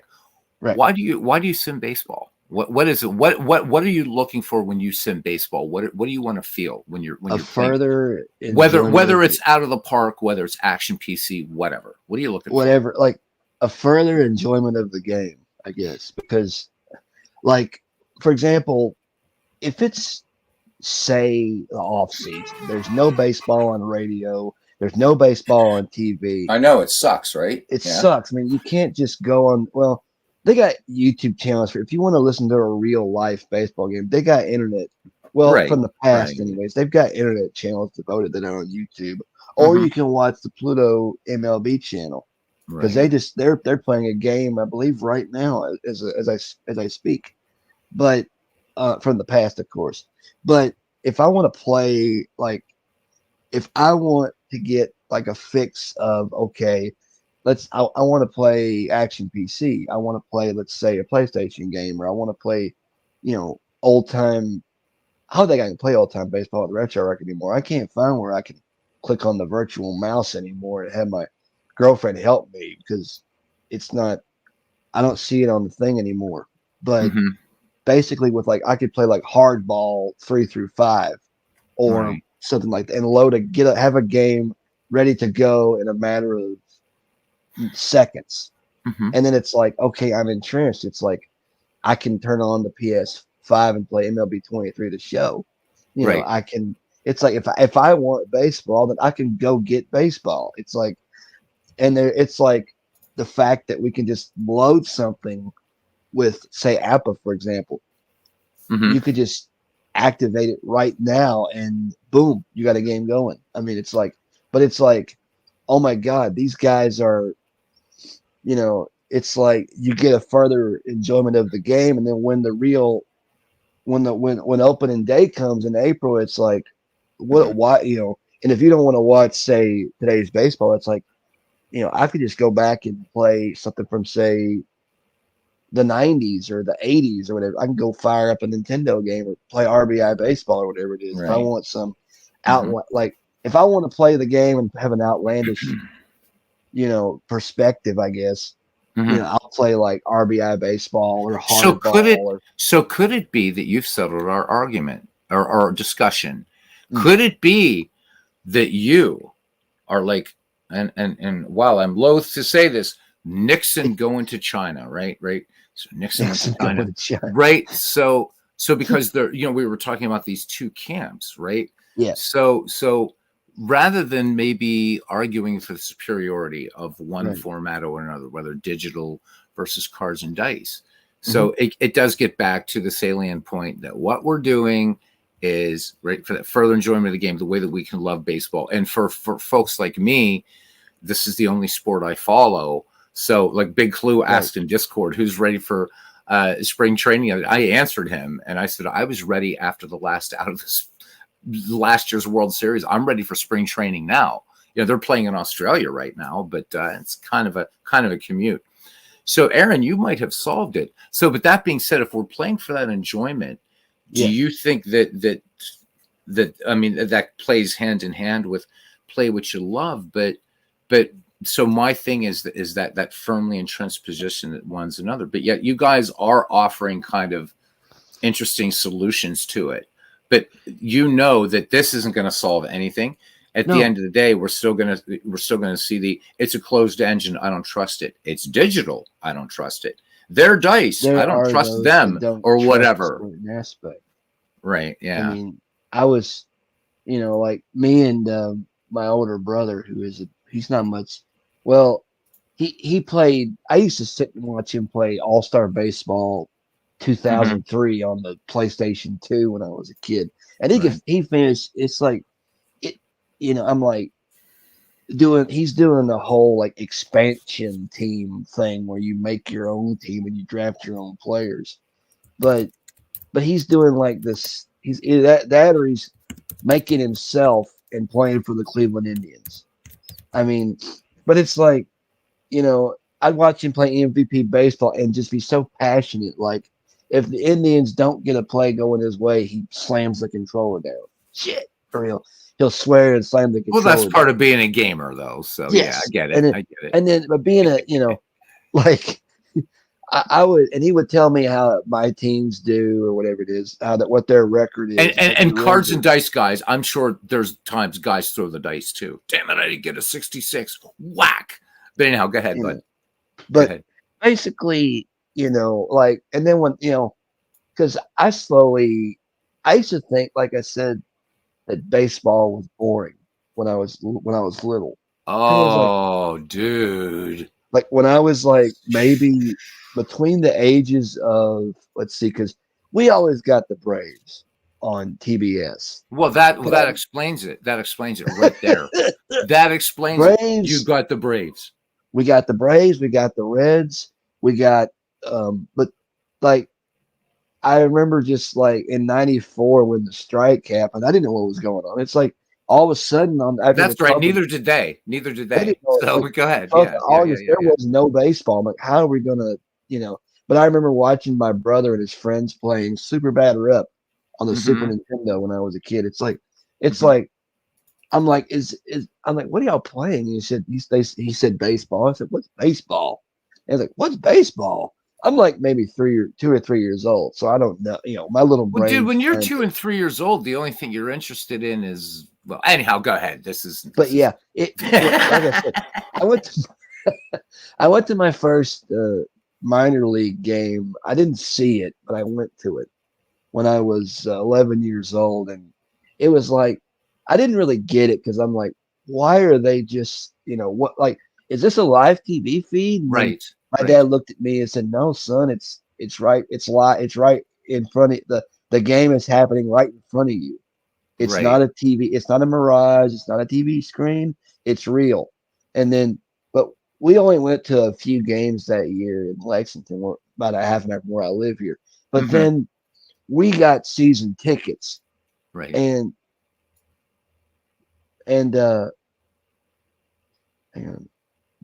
but we it's like we got season tickets, and then we started going, and then basically it was like, okay, I'm starting to get more of a feel for the game and stuff. It's like, okay, I'm starting to like it, but the more we went, the more I was like, oh, great, oh, cool, we go into a ball game tonight. But I didn't see it because, as you know, my lack of vision, but I was there. Right. It was like I'm amongst, I'm amongst spectators, I guess. But it's like, I got more of a feel for it. I started going to more. It was minor league, but basically, it wasn't. But then like I said, in '03, I went to my first major league game. Okay. And yeah, go ahead. I'm just answering some questions in chat that I'm going to answer on voice here in a minute. But go ahead, Aaron. But basically, I started like in the early 2000s, like renting these baseball video games on the PlayStation, the MLB series, and listening to Vin Scully and all that. Hi friends, this is Vin Scully, and welcome to Los Angeles. Hi everybody, this is Vin Scully along with Dave Campbell. Well, you might as well give us your Harry Carey. Go ahead, man. Hello again, everybody. Harry Carey with Steve Stone, and we're coming to you live from Wrigley Field today's game between the Atlanta Braves and the Chicago Cubs. Gentlemen, Aaron did that without a drop of alcohol. I think you got to give him some love. And coming up to bat is Mark Grudz.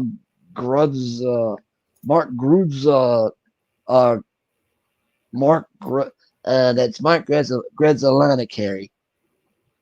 But I mean, listening, but like with today.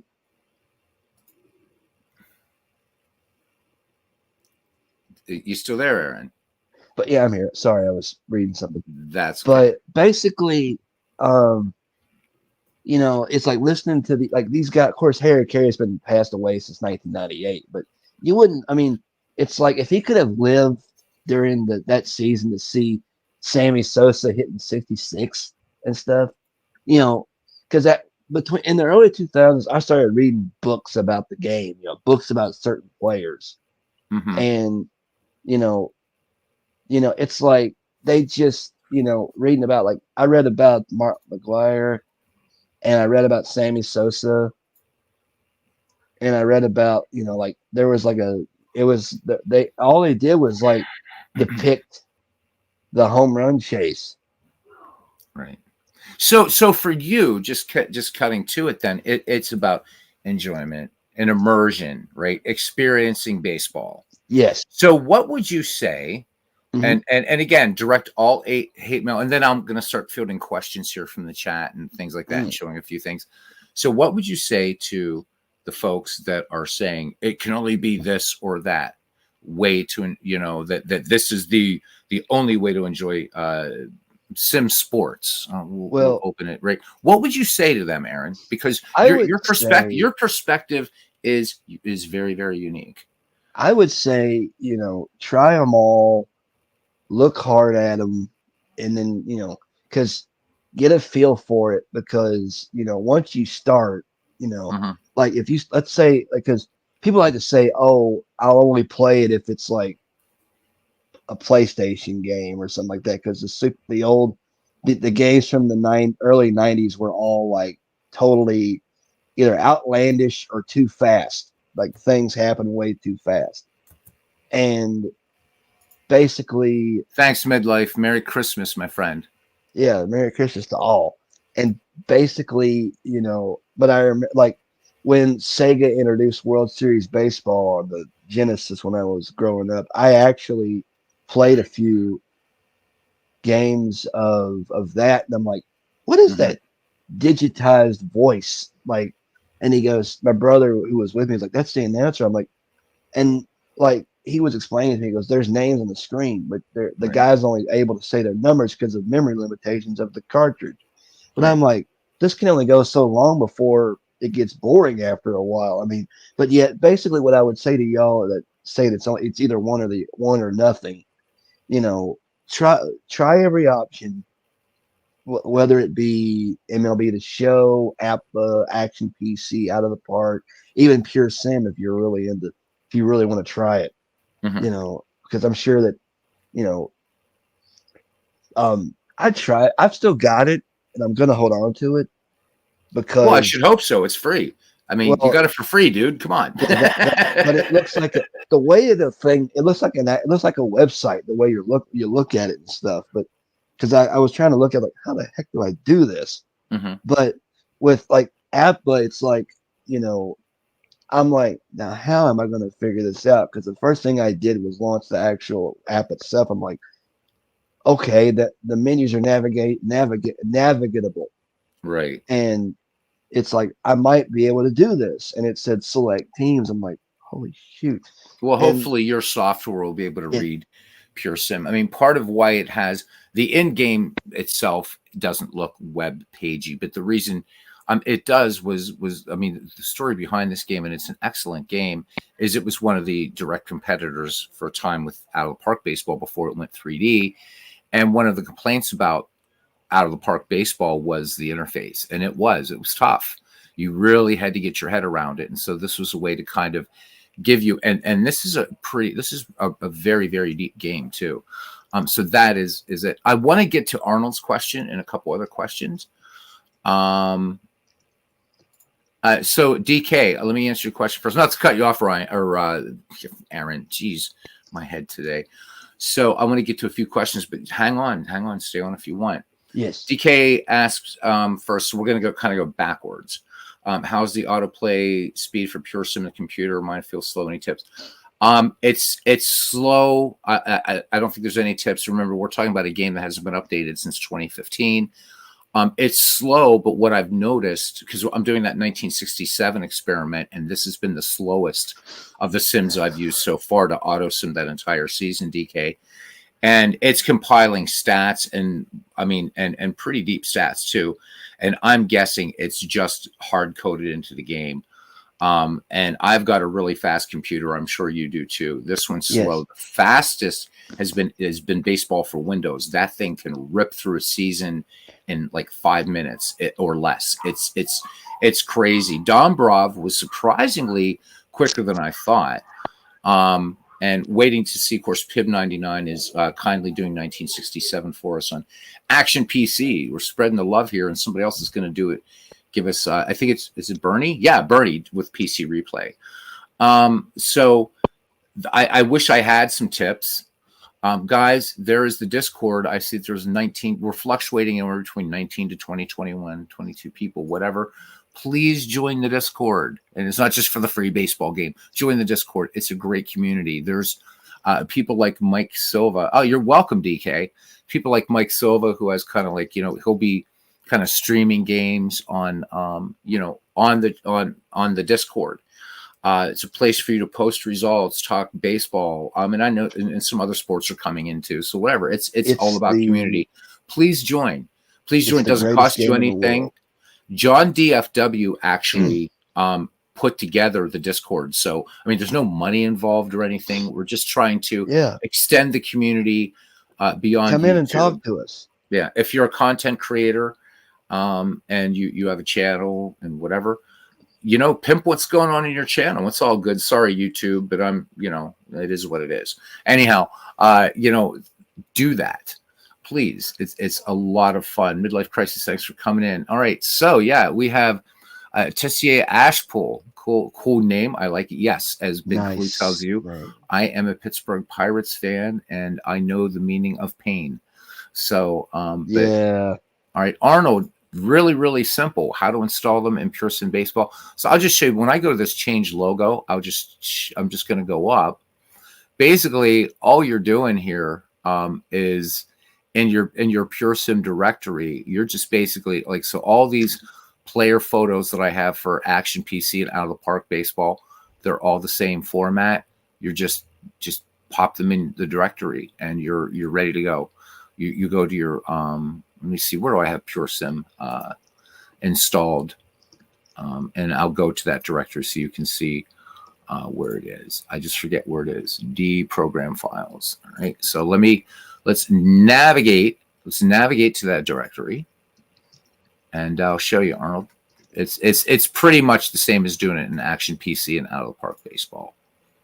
Okay, so we wait. The one thing, no matter how fast of a system you have, man, the file navigation in Windows is still, and data transfer sucks. So, but it is what it is. All right. So anyhow, Pure Sim Baseball, and Boy, it's been so long since I've done this. Yeah, there we go. I knew I'd find it. Okay, so if add-ins databases. No, it's not databases. Give me a second here, Arnold, and I'll get you right to the damn directory where it goes. Oh, there we go. This is faces. It's working on it. There you go. So it's going to be whatever your drive letter is, program files, x86, Pure Sim Baseball, mods, and then faces. And I just realized that these are already split up by decade. I forgot that I did that. You don't have to. No, but this is really cool for some ideas that I have. Anyhow, that it's that simple. It's a copy paste. So if you have Out of the Park Baseball, you have Action PC. I know you have Action PC. That's how you get them in here. All right. So there's that. So Big Clue is confessing to us. He said that, yeah, I'm going to get a crash here. That's all right. Oh, no, I'm not. Okay. He says, oh my God, August 12th, 1994 was, yeah, right. Second worst day of his life. We won't ask for the first. That was, yeah. It was a sad day if you're a Reds fan, because they were leading Central at the time. So the Ken Burns baseball documentary, interestingly, came out at that time. And, like the year of the baseball strike. So it was kind of like, okay, got this great baseball documentary. But yeah, that was really, really bad. Rodolfo, it's good to see you again here in the channel. Let me see who else. Sakuni had to go off to work. Big Clue, why can't we get you on the mic here and talk for a little bit? What's the deal with you, man? Have you gotten shy or what? And MV, so Buckshot's in here with us. You guys have really, thank you for contributing to this. At the end of the day, I wasn't expecting we'd solve everything, but I still, we got the real Big Clue. All right, gentlemen, buckle up. We need to brace ourselves. Buckle up. All right. There he is. Hey, Beatles. Hey. Bernie. I have a question. You have a question for me? I feel like I'm on 60 minutes. Go ahead. Well, well, it's not going to be that tough a question. Oh. I went to the Pure Sim directory, went to mods and faces. You have all the folders in there with the years, 1900s, 1910s. Yep. If I just have one big file with all the pictures, can I put them in there, and where do I put them? It's again just in the same place. I understand. I understand that, but you have folders already in there. I did that. That's because I did that like a long time ago. Can I delete those folders? Yeah, I mean, is there pictures in there? Are there pictures in there? Okay, if there's, you can, you should get rid of them. You should be fine.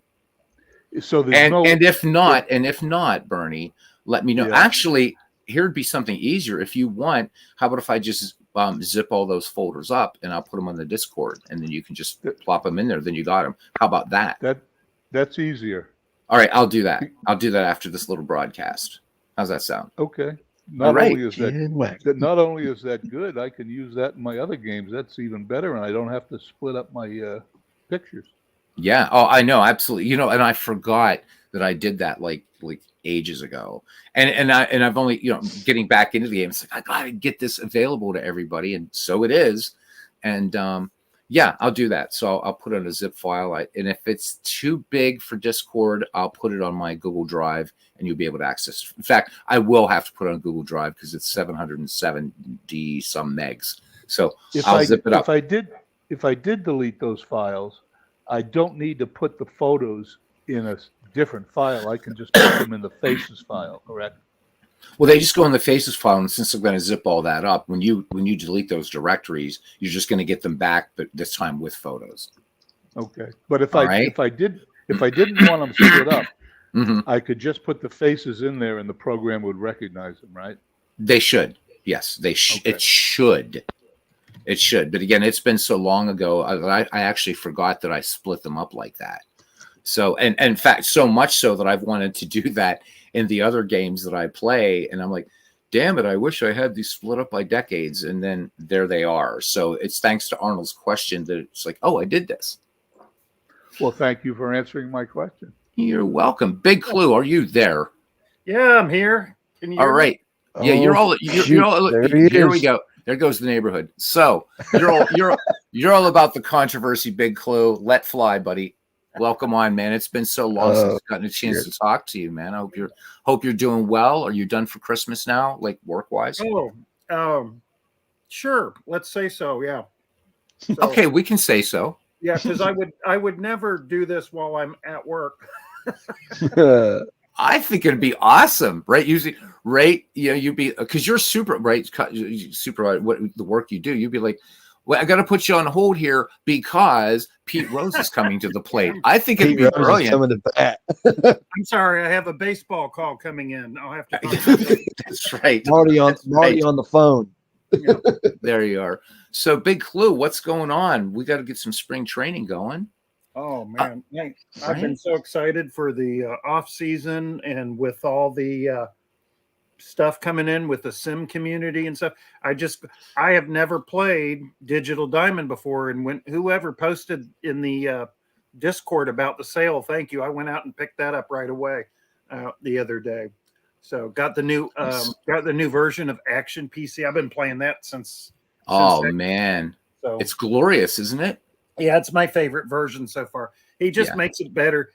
Unlike a certain sports developer that does console games, quite EA famously. Sports. That, if I'm not mistaken, they're the ones that bought out Stormfront Studios, right, years ago. Those bastards, yes. Those bastards.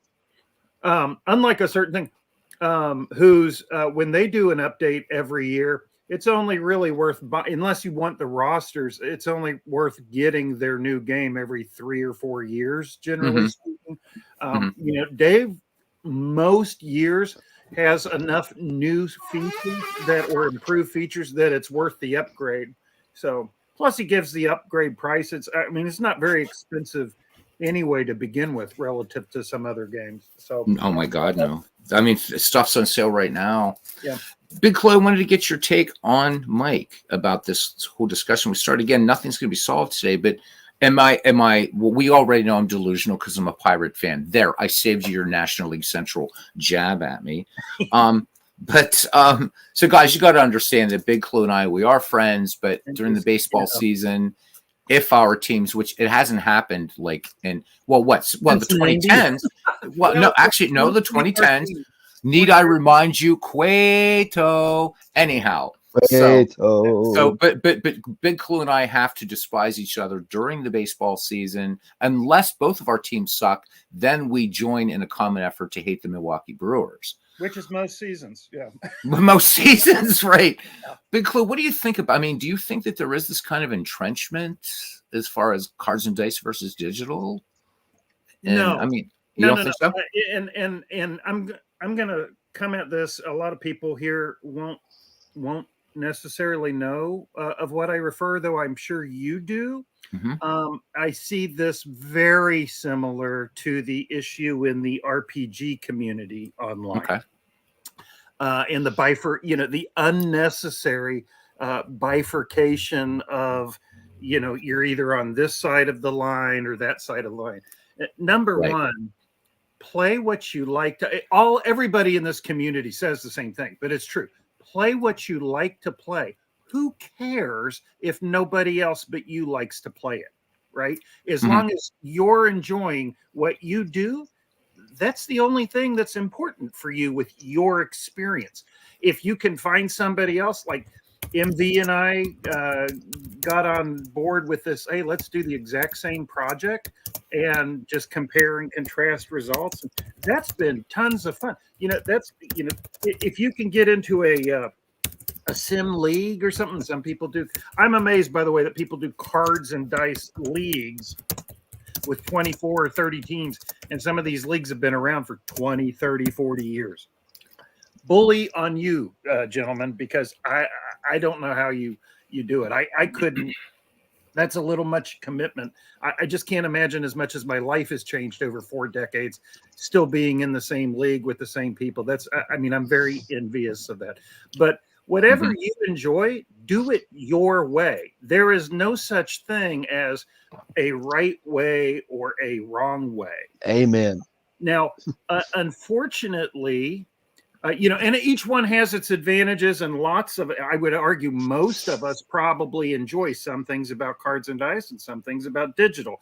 And sometimes I want one and sometimes I want the other. Or maybe with one system, I prefer the cards and dice. It doesn't matter. The only thing that I would tell you, asked Aaron earlier, what's your take?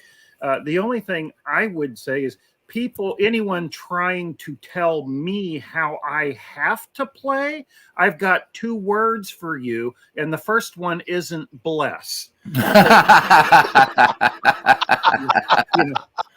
So well played. Nobody died and put whoever you are out there. And I don't see it. By the way, I preface this by saying I don't see anybody like this in our Discord.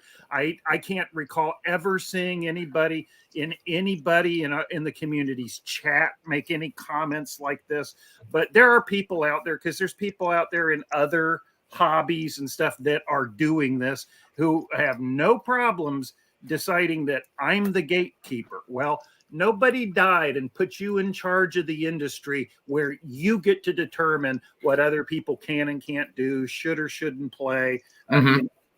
That's absurd. And the only, I hate being the first one on the internet to bring up Hitler, but you're a Nazi. And there's a reason that the Nazis are classic bad villains, right, in storytelling. And it's the same, Indiana Jones, he sure had the moral clarity. There's only one thing to do with a Nazi: punch him in the nose, Right. So I'm sorry. If that's you, don't bother bringing your filth to our community. I'm very pleased to say, though, I've never seen that once. It's easy to imagine, particularly in today's cancel culture world, where that's very popular, and you get some vocal minority, especially online, right, on the internet, doing that. We seem to have a little bit. I think part of it is our hobby here is niche. We tend to skew older, male, and whiter. And so there's less of some of that, cultural stuff that comes in here with baseball in particular, but with sports more generally. So sports is kind of, I don't know, the last bastion of traditional, I'm having fun with my entertainment and I don't have to have it politicized or what have you. But Right. nobody died and made you the gatekeeper. You're not in charge of what's good, right, or fun for me or for my friends. It's what we enjoy. So I love it. I was very dismayed. The closest thing I can think of, at least recently, was, and I didn't see it because I avoid social media. I'm not on for reasons I don't need to discuss. But apparently there was some kickback by a friend of ours in the community, and he is a friend, from a comment Bernie made that devolved or spun off, and I picked up on that in the Discord a bit here a couple weeks ago. Anyway, I was very dismayed to do that. I think somebody was just having a bad day and took Bernie's comment the wrong way. But there is absolutely, anybody that knows Bernie, he's about the least offensive person in the community. There's a certain, and all he's saying is what I've just said. To use how the kids say it these days. So you play it your way. And he's just saying that particular thing isn't my cup of tea. Well, there's no reason to get your knickers in a twist over somebody else doesn't like your favorite thing. Come on. So that was disappointing. But again, that was a blip in the radar compared to what I see in other hobbies and games and types of things. So I'm really, really proud of our community as a group and how much, I don't want to say agreement, solidarity there is in terms of what we're about. I don't have to like your team or his project or their or their time period of playing, or even your sport. But there are times where I go I've popped in and watched people's play broadcasts from a sim from sports I'm not terribly interested in, and I enjoy it, or things just because I like that person, or hey, whatever. But it's like I look at it as like television, right? How many of us want to go back to the days when there were only 3 channels and you couldn't record programming, or worse, it's there's no such thing. We don't ever want to go to there's only 1 channel and that's the only thing that anyone can watch if you have a TV. God forbid we ever live in a world like that with our Sims. So I don't want to go back being the TV remote, and of which I speak, right? Yeah. Change the channel. Yeah. Change the channel. This sucks. Well, no, that was the thing. So you're growing up, right? And the kid right, and you had so we had 13 channels, man. We were posh, Big Clue, but it was still the same shit, right? Does anybody remember the cable box? It'll either be mom or dad. Change the channel. So we were remotes, and right, you get it, Big Clue. We were the remotes. Does anybody remember the old cable box? Listen to you, the old cable box. Well, oh my God! Let me I take. didn't have cable in my parents' household until I was 30. Well, I'll tell you something that really, when I was growing up, and I remember we had this little These TV. 90s kids. Oh my God! Go ahead, Aaron. I remember when I was a kid and I was little and growing up in the night, we had this little TV, and on top of it was a cable box, and it was back in the like when you'd flip channels because the remote control was like did exist, and it Right. still does, but it's like change the channel. It's like, oh, watching the news. You get that little static overlay. It's like watching the news. Oh, here's the NFL. Oh, here's wrestling. Aaron, you're such an old timer. Holy moly!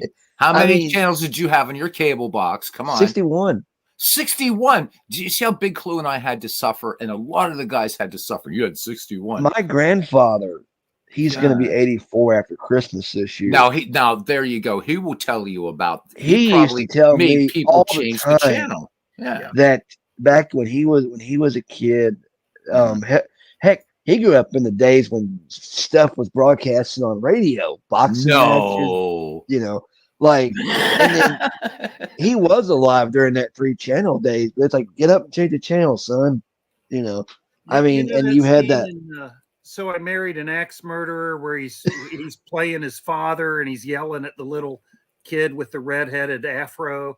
Head, move. You remember that scene? Head, move. But instead of saying move out of the way, it was they'd kick us and it'd be, hey, go change the channel. Go change the channel. Change the channel. I mean, it seems like now you got like 100 channels. Like now they got boxes that have 900 channels on them.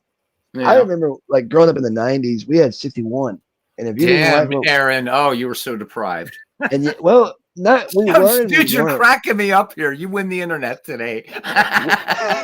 Well, you were and you weren't, because you were saying you couldn't back in the day you couldn't record programming. If you missed it, tough.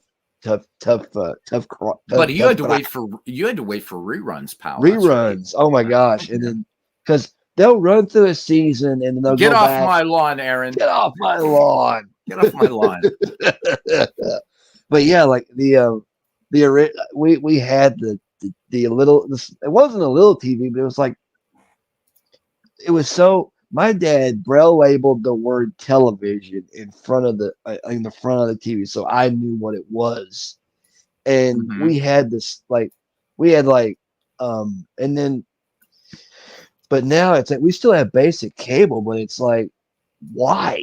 I mean, then again, how else is Dad going to watch college football on Saturdays? That's actually impacting the major leagues quite a bit. Is the gradual shift away from cable and satellite TV, which I don't know how many of you all keep up with, the off-season news, but in the last, year and a half, Major League Baseball itself took over one of these broadcasting networks that went bankrupt, I think, if I'm not mistaken, one of the regional things. But for the last 30 years, that's where the bulk of MLB's individual teams' income comes from, is from local broadcasting revenue. So not at all, it's been... it was before my lifetime, anyway, the last time that teams made more money on tickets and concessions than they did on the rest of it. We're going to horrify Aaron with a quote here from Pip 99. This ought to be good. Okay, Aaron? Yes. All right, buckle up, buddy. You and your 61 channels when you were a kid. So Pip 99 says, growing up in the 70s, we had 2 national baseball games a week, Saturday and Monday night, plus maybe a couple of local team telecasts, and that was it. That was Buddy, it. That's walking to school uphill both ways and 2 feet of snow. Don't tell us about your 61 channels. Telling your buddies how the game was last night. And Aaron, and another thing is, you didn't get to find out about, unless you watched it because it was on, and you were lucky, you didn't find out about yesterday afternoon or yesterday evening's ball game until the morning paper. And that didn't show up until after you were already at school. So by the time you're finding out about it, today's games are already being played. You know something, Clue, and you're right. I remember growing up, my mom, God rest her soul, would get me, she would be waking my brother up to go to school. And this is before I went to school. She'd be waking my brother up to go to school in the morning. And then when she'd get him on the bus, she'd come back in and watch the news. And it's like, sometimes they would do little sports gaps. And it's like, oh, here's the action from last night. The Reds beat the Braves 5-4. I'm like, all righty. Why wasn't that on TV? Now, see, Carlos, The antenna. Carlos, yes. Now, okay, Aaron, see, so these guys here are taking you to school right now, Oh buddy. man, So Carlos says, Dad hollered at me to turn the antenna back where it was. Yep. And Stand so there and here's hold the rabbit ears a little more Hold to the the rabbit left. ears. Yeah. I don't care if there's a blizzard outside. You hold that. The Celtics are playing, right? Yeah, So here's the thing. or So here's what sucks though. It's dad things. So I help raise some kids, right? yeah. But by that time, we didn't have the antennas and shit anymore. So I couldn't get the kids to change the channel or move the damn antenna. So Aaron, I feel more deprived than you. Well, my dad was born in '61. Oh my and- God, the aluminum foil on the rabbit ears trick. My grandma had that. Oh, Back in Ireland, she had the aluminum foil in the rabbit ears trick. Oh my God, do I remember that? You guys gotta stop this stuff because you're making me feel really old. Oh, Bernie. Well, Oh, Bernie, Bernie, Bernie, did you have a crystal set, Bernie? Did you have a crystal set? Well, actually, I did have a crystal set. I would get Oh it my as a God, present cool. and put it together. this is the same. But sorry. That's when awesome. I watched TV, there were 3 channels, and then we got a UHF channel. I don't know if you guys even know what UHF is. UHF, United Ultra high History- frequency. Ultra high, It- yeah, it's ultra a high different. frequency. It's a different frequency that they would send broadcast signals over in the early '60s, and that UHF channel in Boston was channel 38, and that channel was now going to broadcast all the Red Sox games. Well, you were in Hey. your glory then, right? Yeah. You had to This go, is the same you had- fellow who saw Ted Williams play. You had to go buy a set-top box because it would not use the regular TV antenna, and then you had to put a UHF antenna, which was different than a VHF antenna, Yeah. just to get a black and white baseball game of a team that lost most of the time. But that's what we did. See, Bernie, somebody Aaron's age thinks UHF is just the name of a Weird Al movie from the late 80s. You mentioned UHF. When I was growing up, I remember the words RF were frequently used in my house because every video game console we had an RF converter to it. And one day I just pointed up and asked my dad, "What does that stand for?" He goes, "Radio frequency." I'm like, "Radio frequency? Why radio? It's a television, for crying out loud." Oh, Aaron, such a deprived child. Oh my God. I'll tell you something else too, fellas. And Bernie, it's nice to meet you. Nice to meet a fellow who actually got to see Ted Williams play baseball, and You those. make Bernie sound like a zoo exhibit, man. Well, he did. He got to see Ted Williams play. I admire a fellow who. Come see the 100-year-old man. I mean, Bernie's not as old as Ken and Clinton, so don't go there. Well, I'll tell you, when I got my first TV, I was 7.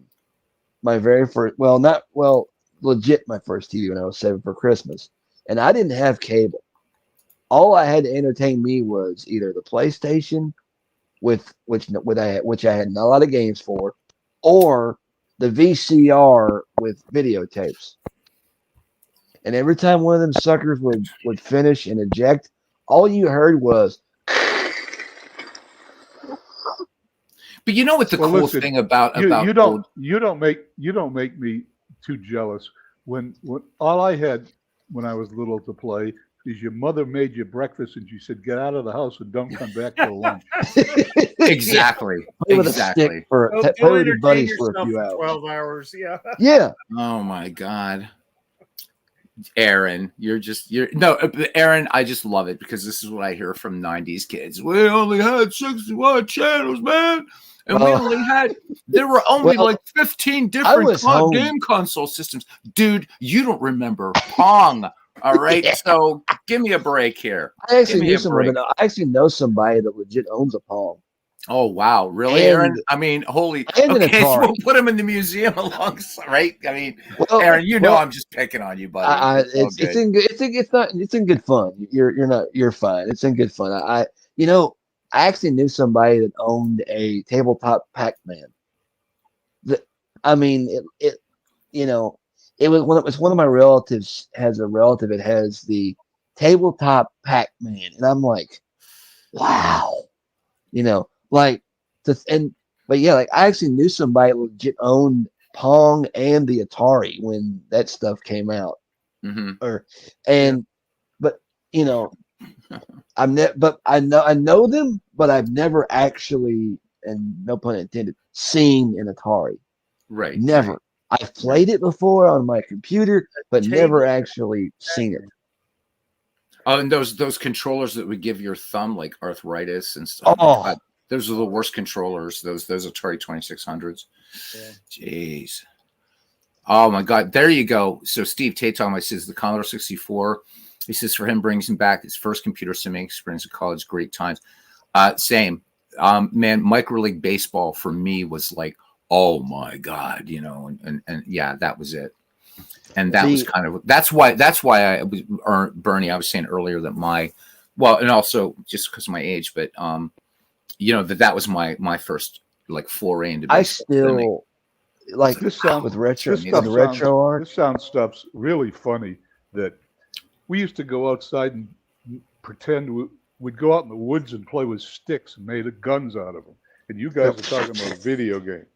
Oh no, we did too. And also our parents had to scream at us to come in because we'd be like outside. And we've talked about this before, right? You can improvise baseball anywhere, and you don't need 18 kids to play baseball.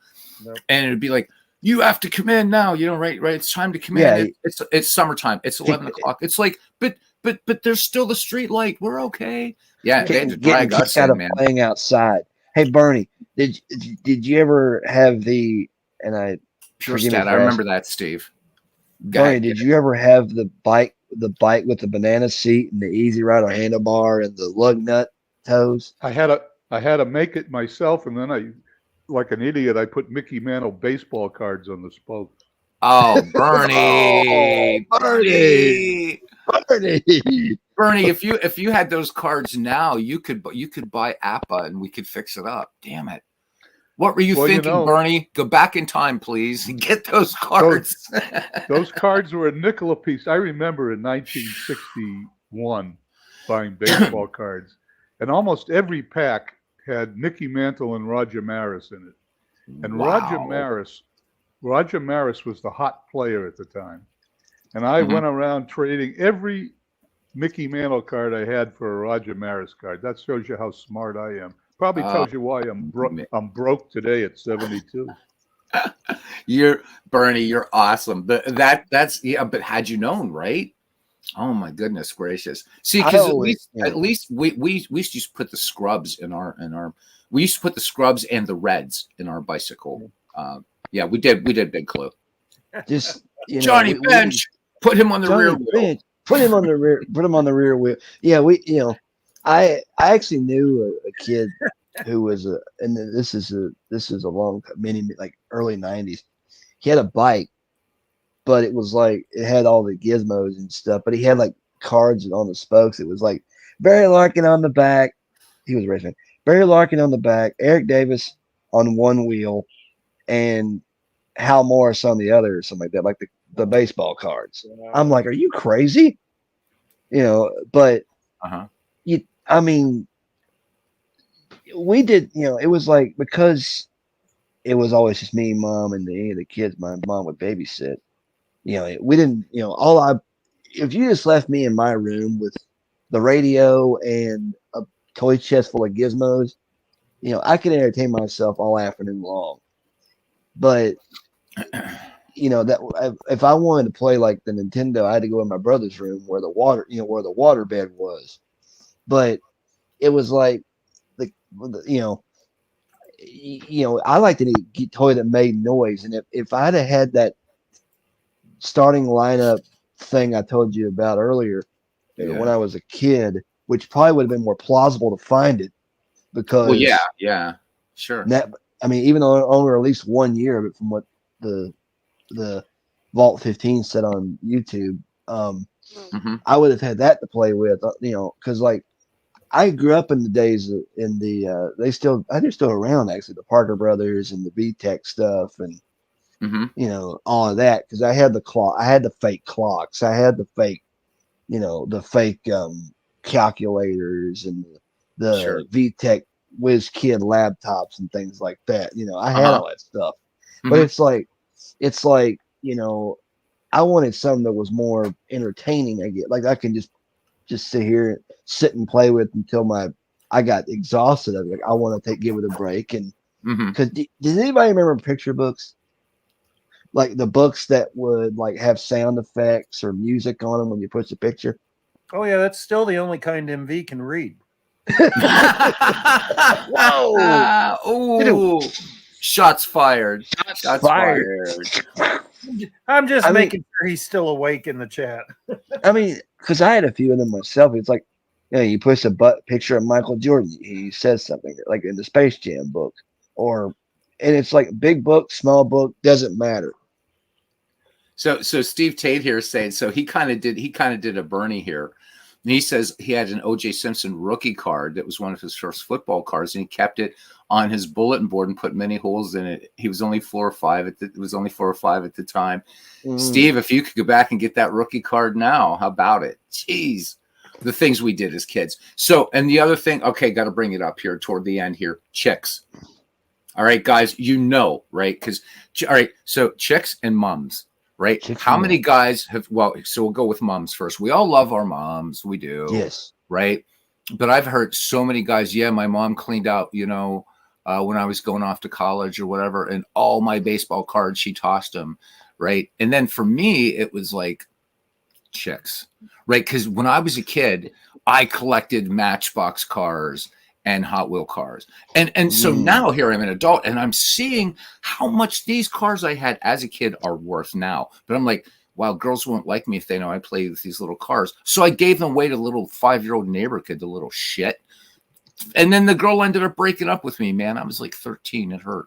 So there you go. That's suffering, Aaron. That's suffering. I mean, you know, my mom, God rest her soul. Birds and mums for you, MV. Yeah. Well, my mom was just this amazing. I mean, like we were looking at, like, me and my dad were looking at photos, and it's like me and my mom when I was a baby. It's like, you look so cute. But I remember like wearing that Atlanta Braves helmet that my dad won for me in a ring toss competition when I was little, and then coming home from Riverfront Stadium and giving me my first little miniature baseball bat, which I think I still have somewhere. But it's like, I remember that night because it was like the middle of the summer of '93, and my mom, dad, and my older brother had gone to Cincinnati to see the Reds play, and my brother got scared because it was loud. I'm thinking, of course it's gonna. I mean, you know, but my grandmother, you know, my dad's mom watched me. But all I did was just listen to the radio, you know, country radio at the time. You know, you have nothing else to, you know, it's like, but I had the radio to entertain me for the past, what, 3 to 5 hours, because I knew that they were going to be gone for a while.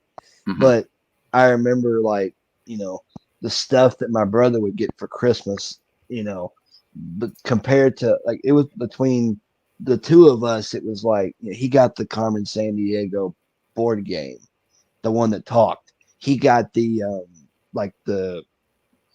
a bunch of gizmos that, you know, the Star Wars piggy bank. He got the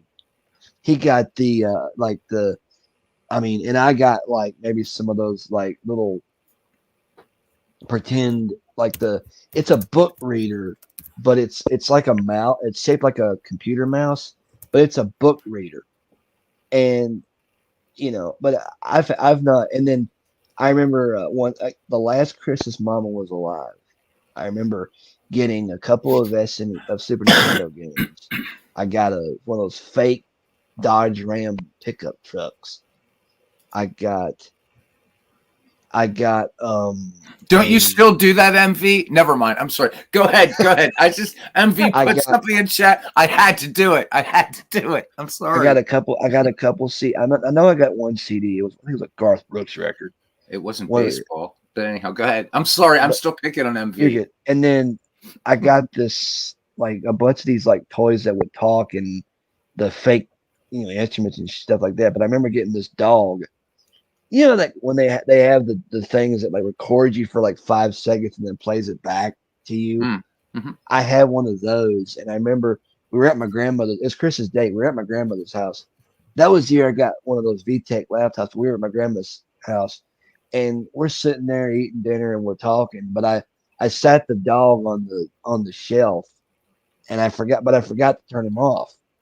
He's sitting there, like if you listen closely, you can hear like you would hear like everything we said being played back to us. And it's like that dog's been talking this whole time. But no, I remember that Christmas because we were off from school. Sounds for like a trip I was on here, Aaron. But never. But yeah, like when like when I got it, when I was really getting into baseball in the early 2000s, I'm like, I gotta get my hands on some of these video games. Sure. Because Oh, so you're leaving us hanging here, bringing us to the edge here, Aaron. Go ahead. But yeah, like I just remember, like the older I got, the presents got to be more like, okay, I'm now getting video games instead of video games, clothes, and money. Right. If I wanted like, because I'm like, but like, I'm trying to think here, and now that I'm in my early 30s now, going to be 34 on the 14th of January. I'm playing on my computer a lot more in these apps I have, like with RetroArch. Right. It's kind of like bringing back most of my childhood because it's like, I never had a Commodore 64 growing up because I can't imagine having to put however those things were you did that because like putting them in and waiting for that thing to load. Slowest disk drive ever. Slowest. Slowest. That's grinding. Yeah. Oh yeah, absolutely.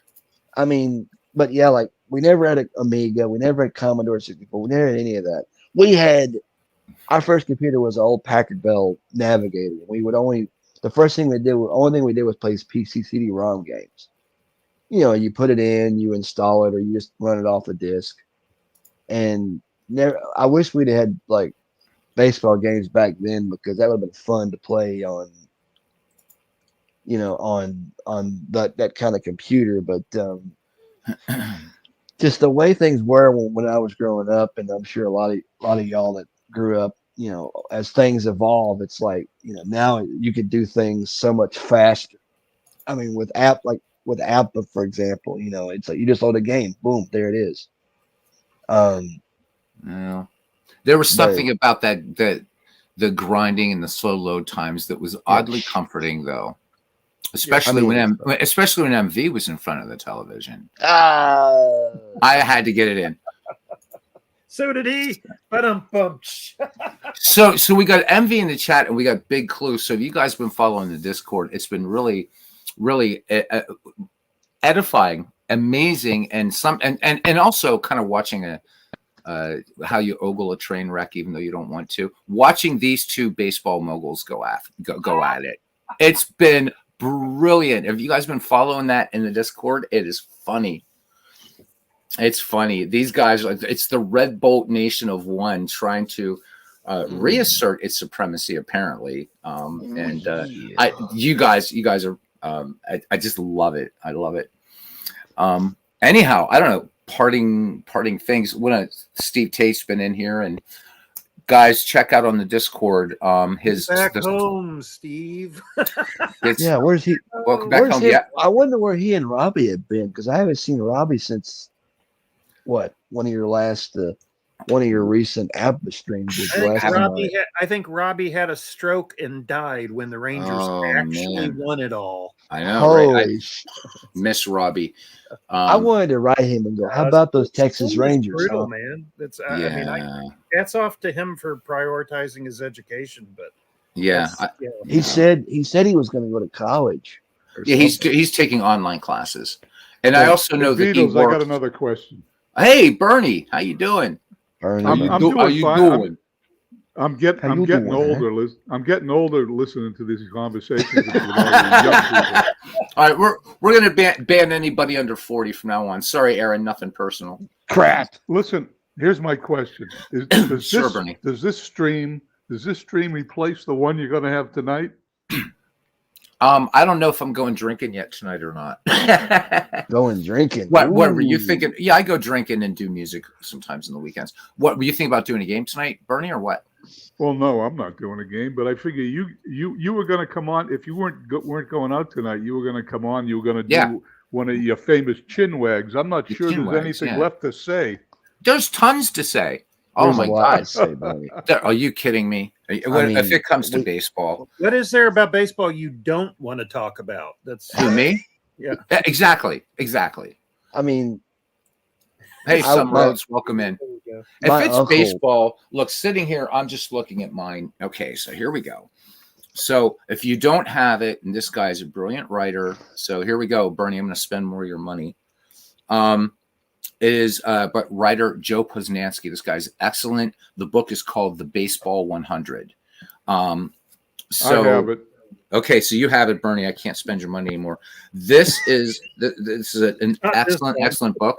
Takes who he feels are the 100 greatest baseball players of all time. So not just Major League Baseball either. So Satoharu O is in here. Forward by George Will. This is a big book, and I love Posnanski's writing style. I think you guys would really, really like it. Tadaharu O, the holder of the most phoniest home run controversy out there. Aaron, really? Okay, we can talk about that some night. Oh man, this is a great book. It's definitely it's not an eBay bargain book, but this thing is it's an excellent one. And I would strongly urge you. It weighs in at over 800 pages, and it's a very nice, elegant, understated cover. But Posnanski's writing style is really and Satoharu O, by the way, ranking number 85. Just to give you really, really quickly, let me find the opening paragraph and the way he writes for Michael Jack Schmidt. Just to give you an idea, this guy is such an excellent writer. So, Bernie, you have it. Do you like the book? I do. I have it on Kindle because I'm running out of space to put books. Well, Bernie, we're gonna have to work on that, aren't we? Mr. Bernie, the bookmaster. He's got a whole shelf full of baseball books. Well, because we're running each other broke on these things, and I love it. It's good. All right, so here we go. I was planning on doing a few excerpts out of these books last night in the broadcast, but I hurried because I wanted Beatles to get on at a reasonable time, and then Sports Time Machine did a game in front of it, went into extra innings, so I'm still tired from last night. I'll tell you, but my it's all favorite good. My favorite baseball book, and I read this a couple times actually, it was called Baseball's Oddities, and it delved into the funny side of the game, like Turk Wendell running the bases backwards, or Jay Johnstone locking Tommy Lasorda in his office and hot footing, or was it putting like a snake, like a thing of fake snakes in Deion Sanders' microphone, like his microphone when he was interviewing him. Stuff like the funny stories, and good stuff. Like, but you read about it, it's like, wow, I mean, and then make us write reviews about it. I'm like, read it yourself. And, but that's like every time when I was in school, every time we'd go somewhere for like a musical or a play, we'd review it. I remember one year we reviewed the Lion King musical after seeing it for the first time. I basically I didn't do a synopsis of the movie. I basically said, look, if you've seen the movie as much as I have, you pretty much know what happens. It's just in music form. This opening paragraph, guys. This just a couple. Give you an idea of Posnanski's writing. I really, really think you would like this book. Before that game in Chicago began, Mike Schmidt was feeling out of sorts. This was and always would be a common feeling for Schmidt. This was 1976, and it was still April, but it was never too early for Schmidt to start getting into his own head. He was hitting 167 for the season. And sure, the season was only a week old, but he hadn't felt right during spring training either. In fact, he had not felt right for much of the 1975 season. They ended up leading the National League in home runs. And if you ever wanted to go back even further, well, yeah, you might say Schmidt never quite felt right. As a player, he would write in Clearing the Bases, I studied swing mechanics to the extent that I actually hindered my own development as a hitter. I experimented with every stance, position in the box, grip pressure, swing plane, stride distance, and size of bat known to man. And I'm not going to go on, but those 3 paragraphs should give you an idea of just how immediately engaging this book is. Poznanski is a very, very respected author, and pick it up. It's really a bargain, and it's a great read. It's a great read. So there you go. That's something else about baseball I can talk about all day. Books. Pardon me? I said you might say he felt like Schmidt. He felt like Schmidt. There we go. Big clue. Is that why he retired in 1989? Because he wasn't playing up the par or whatever, and he got tired of it and just said, I'm not doing Philip, this anymore. hey, Philip. Beatles, Welcome in. Dwayne here. Yeah. Can I piggyback on that regarding that book? Please do. Yeah, please do. I was part of the not proofreaders, but the group on his Patreon that got those essays a year or 2 in advance of the book coming out. Oh wow! And so I have he was kind enough to send me a personalized, not dedication, but whatever, a little note and an autographed copy. But wow, he has since this fall. Joe has published Why We Love Baseball, a history in 50 moments. And each chapter is a different episode in the history of baseball. And it's not necessarily what you would expect in a normal history book, nor are these in any chronological order, but it's just each one is a glimpse into what makes baseball special, why we love it, so on and so forth.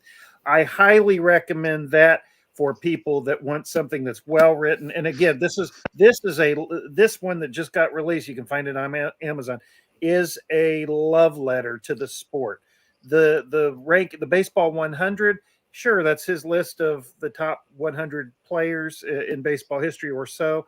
And those are in a particular order, but some of it he monkeys with, like I'll just, spoiler alert, Jackie Robinson is number 42. Not right. He's exactly 42 from some mathematical formula, but just because, of the significance of that number to Jackie's career. So he does do things like that. The baseball 100, though, is really just a collection of it's his excuse to write an essay on each one of those wonderful ball players. So fabulous book, highly recommended. But I just finished reading the new one about a month ago. Definitely recommend this one for those of you who may want something besides just a.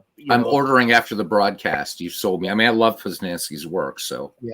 Thank you. You made the comment about not spending any more Bernie's money. I'm like, I know a way to do that.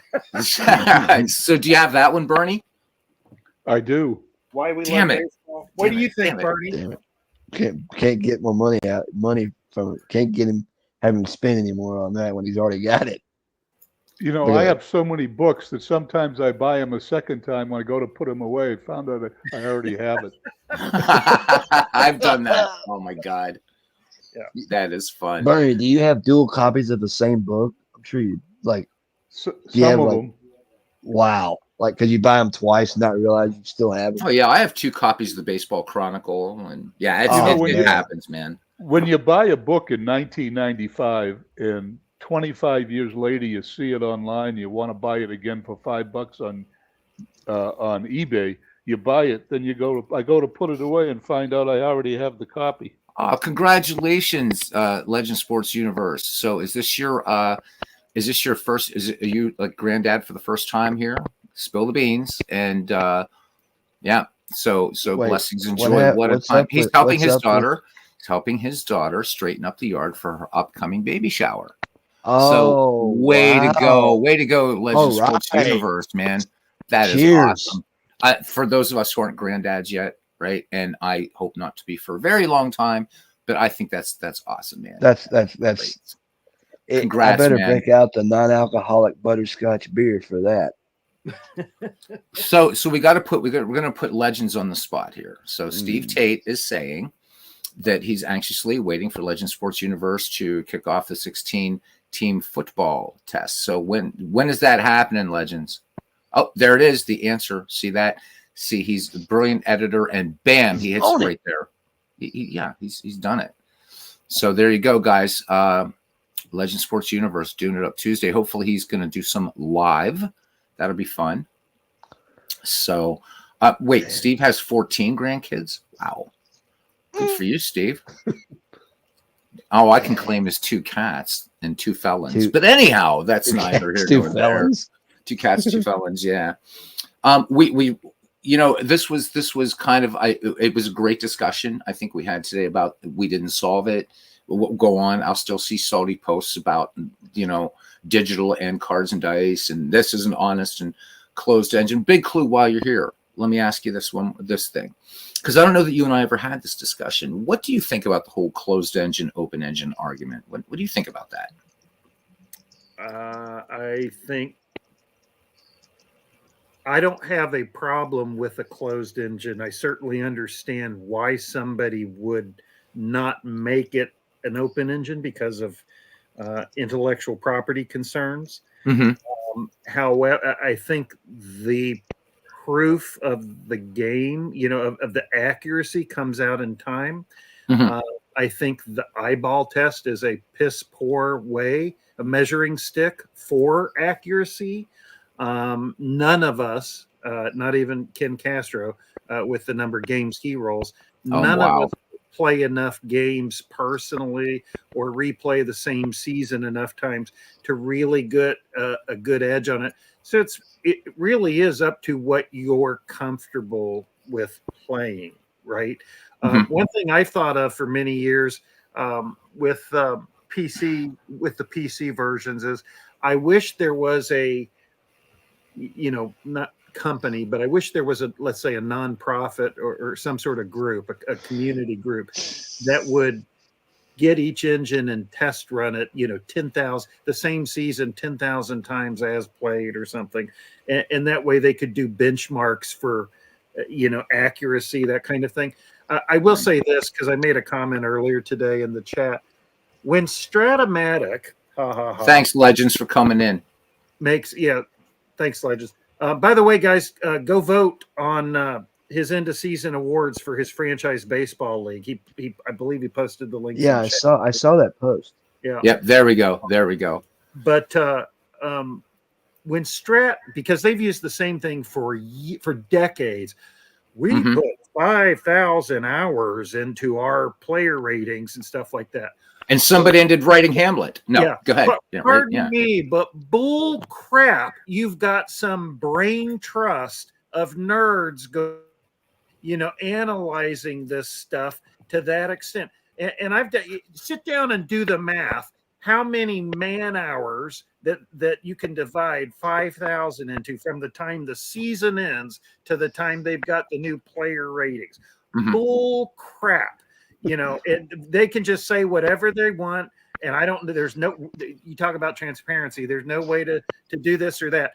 Sure, Strat-o-Matic is accurate enough to enjoy the game. I don't think in my opinion, it's not the most accurate, but again, we can all have our own opinions about that sort of thing. Sure.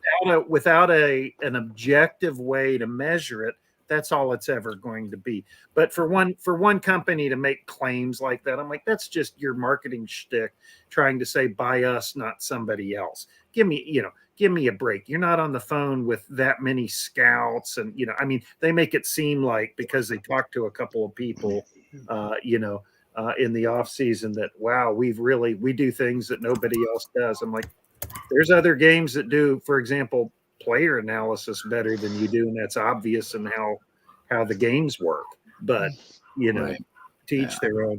So it's whatever you enjoy playing. Again, at the end of the day, that's really what it boils down to. If you like playing backyard baseball, go. Yeah, if for those who know that game, go Yeah. play it. If you like playing Super Mega Baseball, go play that. Knock yourself out, man. Post it.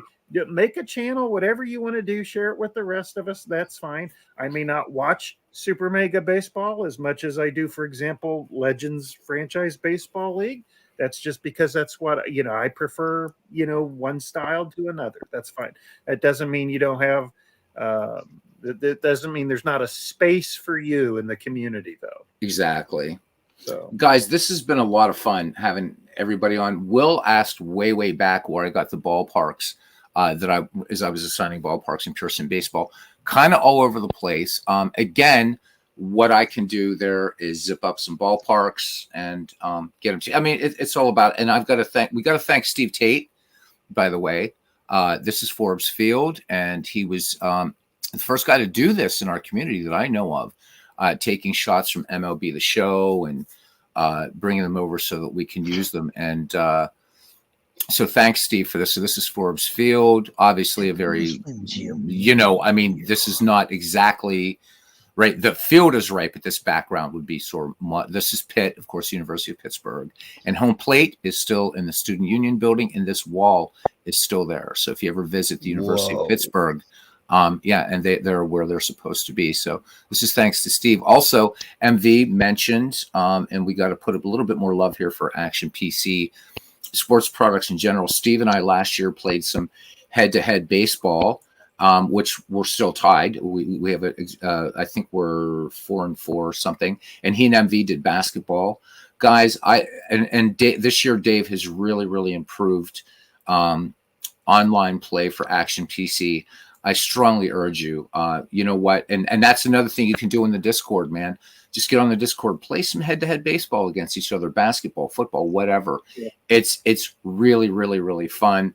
Just if you play against Steve, just be ready for the runtime error, because MV rightly christened, that would be his baseball nickname, would be now stepping to the plate, error. Steve, runtime error tape.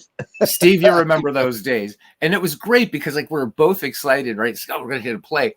But what would happen, I don't know if that's happened in newer version because I haven't played any online consistently, but just looking around how it's working now, is we would hit plays at the same time. And we would, thank you, Aaron, for that. And we would invariably get the runtime error. So Steve, we love your Negro League set. We love all the stuff you've done, but it's the runtime error that I'm going to remember this Christmas. And I do hope that you will be around. He says he'll be around with more frequency. Those of you new to the family, this isn't my channel. This is part of our channel, this larger meta channel of people that are into this crazy hobby that none of our significant others understand. In fact, Steve has a Discord that's like a sister to this or brother to this, the Baseball Geek Squad, that I should give you the link to that too. I don't know when Shanks is going to start up again, but his wife refers to us as the Baseball Geeks. And so that's where that Discord got its name. And I was thinking about changing, because I wanted to change the name of this channel because I'm sure I've pissed off legions of Beatles fans, because there's no Beatles content on this channel at all. I love the Beatles, and it was early days. I'm like, I'll be Beatles eternally. And I didn't know I was going to have a channel. But the Discord, yeah. I've put it in here again. Please join, and not just for the few free things, because there's no money involved. It's really about community, and it's great. Dave Gardner, our Red Sox fan, recently joined up with us, which was really nice. So now we can move to a better neighborhood since the upscale guys are coming in. Glad to have that, because we have to balance against MV, right? Yeah. I have it on good authority too that fans of the Eternal are also pissed off at your channel, because I know, right? I'm gonna have to deal with St. Paul, but oh well, that'll be all right. We'll get to it. I don't have any heresies. Fan, I hear. So well, God is a baseball fan, right? Yeah. We know this. It is actually, and though so I'm Orthodox, so I eschew sola scriptura. However, I will invoke sola scriptura. Very, very. What does it say? The beginning of Genesis. In the beginning, the big inning. God is a baseball fan. So we're doing a holy thing today here, gentlemen, on the eve, well, almost on the eve of when our God became incarnate. And I want to just close it off by, again, no matter what faith or no faith or whatever, I wish you a Merry Christmas. And if you're not Christian, I wish you peace. I wish you joy in these coming days, and in the coming new year. We're going to be arguing baseball, playing it, and all the other sports. We got all kinds of great stuff coming up, and I hope that 2024 is going to be amazing for each and every one of you. I really do. Even MV, who's too scared to come on the mic. So he is. You know how those West Virginia Welsh are. So West Virginia Welsh. Exactly. So yeah, World's Worst Gamer asking. So again, for the Discord, he says, please share more of your compiled stats, people. I live for the numbers. Show players having odd results, good or bad. That's what it's all there. Thank you, Pib. So if we do a chin wag tonight, I know you guys are like, what the hell? That was my coffin lid opening, but I have the windows blackened, so I'm fine. We'll be doing the part 5 of the 1967 experiment, and I'll be doing that on Digital Diamond Baseball while we're having our chin wag. And Bernie is offering with PC Replay, and Pib 99 doing it in Action PC Baseball. So it'll be fun just to kind of contrast, compare. The only one I actually did save them all. So at the end of it, Out of the Park will be the very, very last one we do, unless we can find the 1967 for MLB The Show, but I doubt it now because who does it? They've stopped supporting MLB The Show 20, which had like shit tons of rosters. So I don't know that we can find, because I know for MLB The Show 20 20, 19, 18. One of those has like a ton of seasons if you go on Operation Sports. So would have been fun to do the 1967 season, but I think Legends is too busy to set that up for us. I wonder Christopher what Slovic has. Christopher Slovic is in the United States for a while. He and Legends are going to try to coordinate something. And I'm really looking forward to that. I'll watch it if it's the Lawnmower Simulator, just to hear these two guys call something together. I think it will be a treat. So everybody wishing a Merry Christmas. So Pib, as you know, Paisan, it's been my goal in this baseball community to be the Rube Waddell of the community. And that has nothing to do with my skill as a pitcher and everything to do with the fact that if you say squirrel, I'll look. If you hold up a puppy, I'm distracted. So as far as what time tonight, it might be tonight. And if so, I'll put it in the Discord. It won't be terribly late, for me at least. So, but if I do go out, we'll just figure out another time to do it because I don't have to go back to work till Wednesday. Yay. So just say there'll be a fire engine before then. So fire engines. Oh. Carlos Yaz is asking, we still going to KC next year? That is the plan. So everybody's been asking about cousin Ken Castro. He's doing well. He and I do keep in touch on a semi-regular basis. He's just on the advice of his doctors, just getting to bed a bit earlier. But I'll let him spring the other thing that he's working on. That's not, I don't think it's for me. It's really good, super positive, and I think you guys will love it. But he is, he's doing well. I know everybody, we all love Ken. And he's doing well. He's doing well.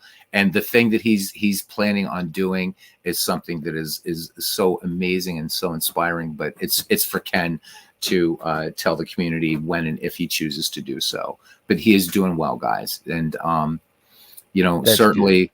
yeah, certainly.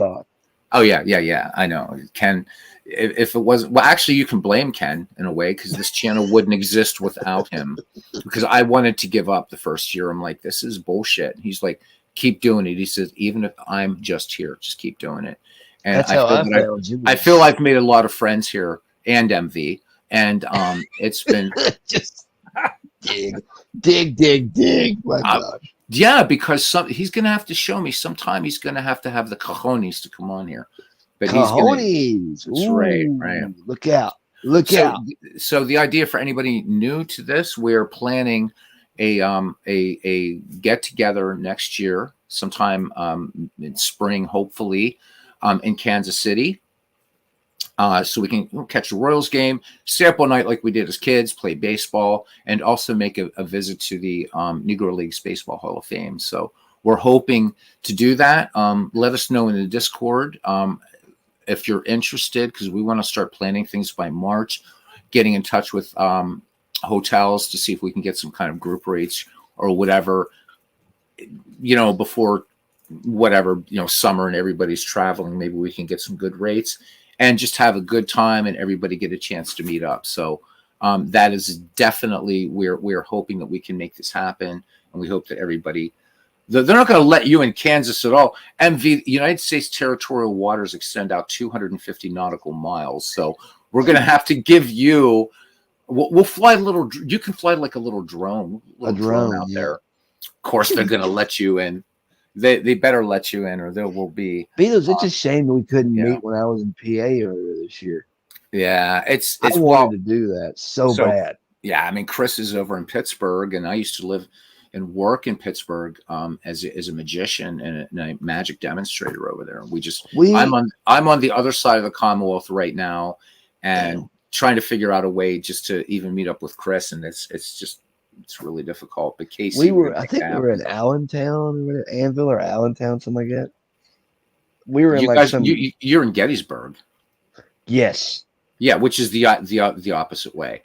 We've gone the opposite west way of where I am. But that's we were only there for like 3 nights and 4 days, and we saw the Hershey factory, and we got to see Gettysburg. Got to walk the battlefield of Gettysburg, and then go have dinner at 2 nice taverns, which was expensive as you know what. But that's Gettysburg. It's the big city. I mean, Pennsylvania's a big state. I mean, it is. But then we went home. Hold the phone. So Robert. This is Christmas. Robert is in the house. He's in the ballpark. Hello, Robert. We're getting close to. So, gents, I'll do it. So I'm hoping, Robert, I don't know if I have the exact date, if it's either New Year's Eve, New Year's Day, whatever it is, it's going to be, and I'm so happy about this, 1972 replay. So I'll be rooting for my Bucks, and Big Clue will be rooting for those idiots down in Cincinnati. So Robert will be starting that, I believe, in January, but he's been doing, so Haute Cuisine. He's saying hi to all of us from IHOP. All right.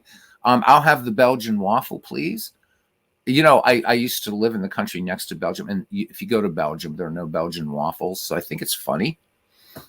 But IHOP, I remember going in there, man. You go in there after gigs. That's one of the things you do as a rock musician. It's 4 a.m. You have to go to IHOP. It is. So Robert, awesome that you're going to be kicking off back on a regular thing. I know all the folks that go to your channel are going through the DTs and what have you. Withdrawal like crazy. Yeah, exactly. Oh, man, William, it's a good thing. Buckshot. It's a good thing that Ken Castro's not in the chat right now. Oh, man. Hey. If you ever want to get Ken Castro started, start talking about that movie.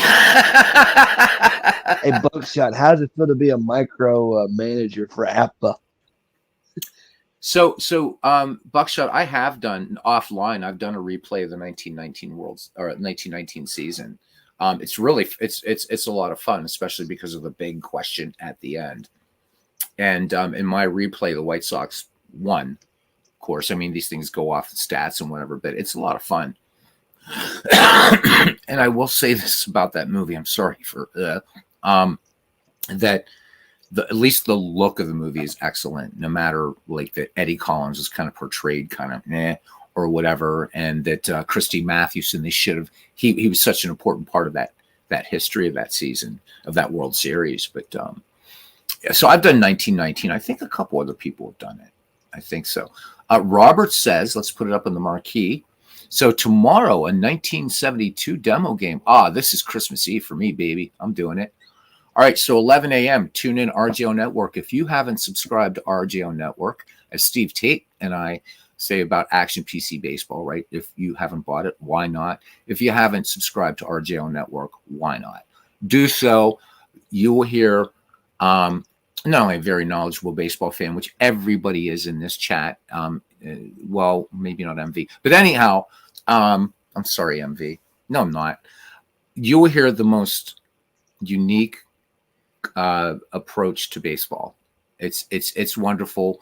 Robert literally comes with his own crowd.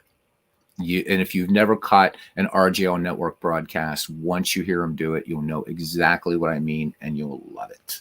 Yeah. So, good stuff. MV says he recommends a book called It Ain't So by Michael Lynch. The author does a what if on the Chicago Black Sox. Excellent, MV. I never heard of that book. Now you're spending my money and Big Clue's spending my money. So definitely thank you, man. Congrats. So RJO Networks has just reached a milestone at 700 networkers. That is awesome, Robert. You do a great job. You deserve it. Let's keep you on the road, get you to 1,000 and more, man. And you get that nice little plaque or whatever they give you from YouTube, man. At least that's what I've heard. You deserve it. You deserve it. So good stuff. So that's tomorrow. Again, let's go back just to give you a reminder. So on Christmas Eve, a demo game tomorrow. Now, Robert, are you doing what you usually do on demo games? And like, so when people, if they have questions about inside pitch or what, I don't know which, I guess you're doing this in inside pitch again. I don't know which game you're using. Robert does a great job. So these demo games, guys, before he starts the season, he will actually, it'll be a longer broadcast, and he'll answer questions, really, really explain the game. And Bernie mentioned way back in the ancient history of this get together today that he really enjoys watching, when the guys really get in depth with cards and dice and explaining it. And Robert does a fantastic job. He sure does. Yeah, and he says this is a slow and steady game of inside pitch, but yes, we'll answer questions. So, guys, this is he and baseball demos. Another great guy, David. These guys are gurus as far as inside pitch. I mean, Robert. It's just, and he makes it, and it's so much fun and super attentive to the chat. So, do please subscribe to RJO Network and to all the content creators here and MV. No, MV, we like MV. I mean, come on, we were neighbors at one time. MV is awesome. He does some great, even with his innovations. The baseball games he does is fun. Really love when he does cricket. He does, a lot of, newer cricket, faster pace with T20 cricket, really fast paced, really, really good, and enjoy that. And everybody here, Steve Tate has a channel, guys. So I know he hasn't done a lot on it lately, but if you're new to Action PC Baseball, Steve Tate is the guy to go to. Steve Tate knows Action PC Baseball probably almost as well as Dave Cook. Do check that out. We're on a campaign to get Big Clue to actually start a channel, and I hope he will. Mike Silva, you guys know him as the creator of the great ballparks at Using and Out of the Park and all your other ballparks. He's going to be doing some more stuff on YouTube, but catch him on Discord. A lot of fun, along with SGJ Jamie, who we're going to be featuring on this channel. You guys, we're going to check out the stuff that Jamie does. The SGJ, of course, standing for Sports Gaming Journal. So we're going to have him on mic and talk about the stuff that he does once we can get that work out. Opening day is going to be New Year's Day, guys. So it's going to be April 15th of 1972, Phillies and Cubs. And, oh, what a matchup, huh? Very nice. Yeah, love it. So, guys, that's going to be it. We've gone a long time, and going back and thanking everybody would take about a half hour. Appreciate everybody. Please join our Discord. Please subscribe to all the channels. The YouTube channel's on here. That Discord is there. Consider it. It's family. It's about community. All right. If I don't come on tonight and I end up doing Tullamore Dew and Guinness, then maybe we'll do something after Robert's game tomorrow. So we'll see. But if I don't see you then, to whatever, Merry Christmas, many, many blessings to everybody, Yes. and keep rolling it up. And I want to thank Yeah. Bernie for coming on. Yeah. Big clue. And you know what? If Steve Tate is still here, Aaron, Yes. you get to close it off with the impersonations of your choice. Go ahead, man. Well, let me tell you something, brother. Homie is gonna kick some ass, brother. So until next time, this has been Scully saying so long from Dodger Stadium. The Dodgers win it 5-4. Have a good Brilliant. afternoon, everybody. All right. Genius. Demi, thanks for coming in today. And thanks everybody. Mike, we'll see you around too. Hopefully we'll get Mike on the Chinwag part 2. All right, guys. Yes. Until then, we'll see you around the batting cage. All right, Ciao, gents. Take care. everybody. All right, bye.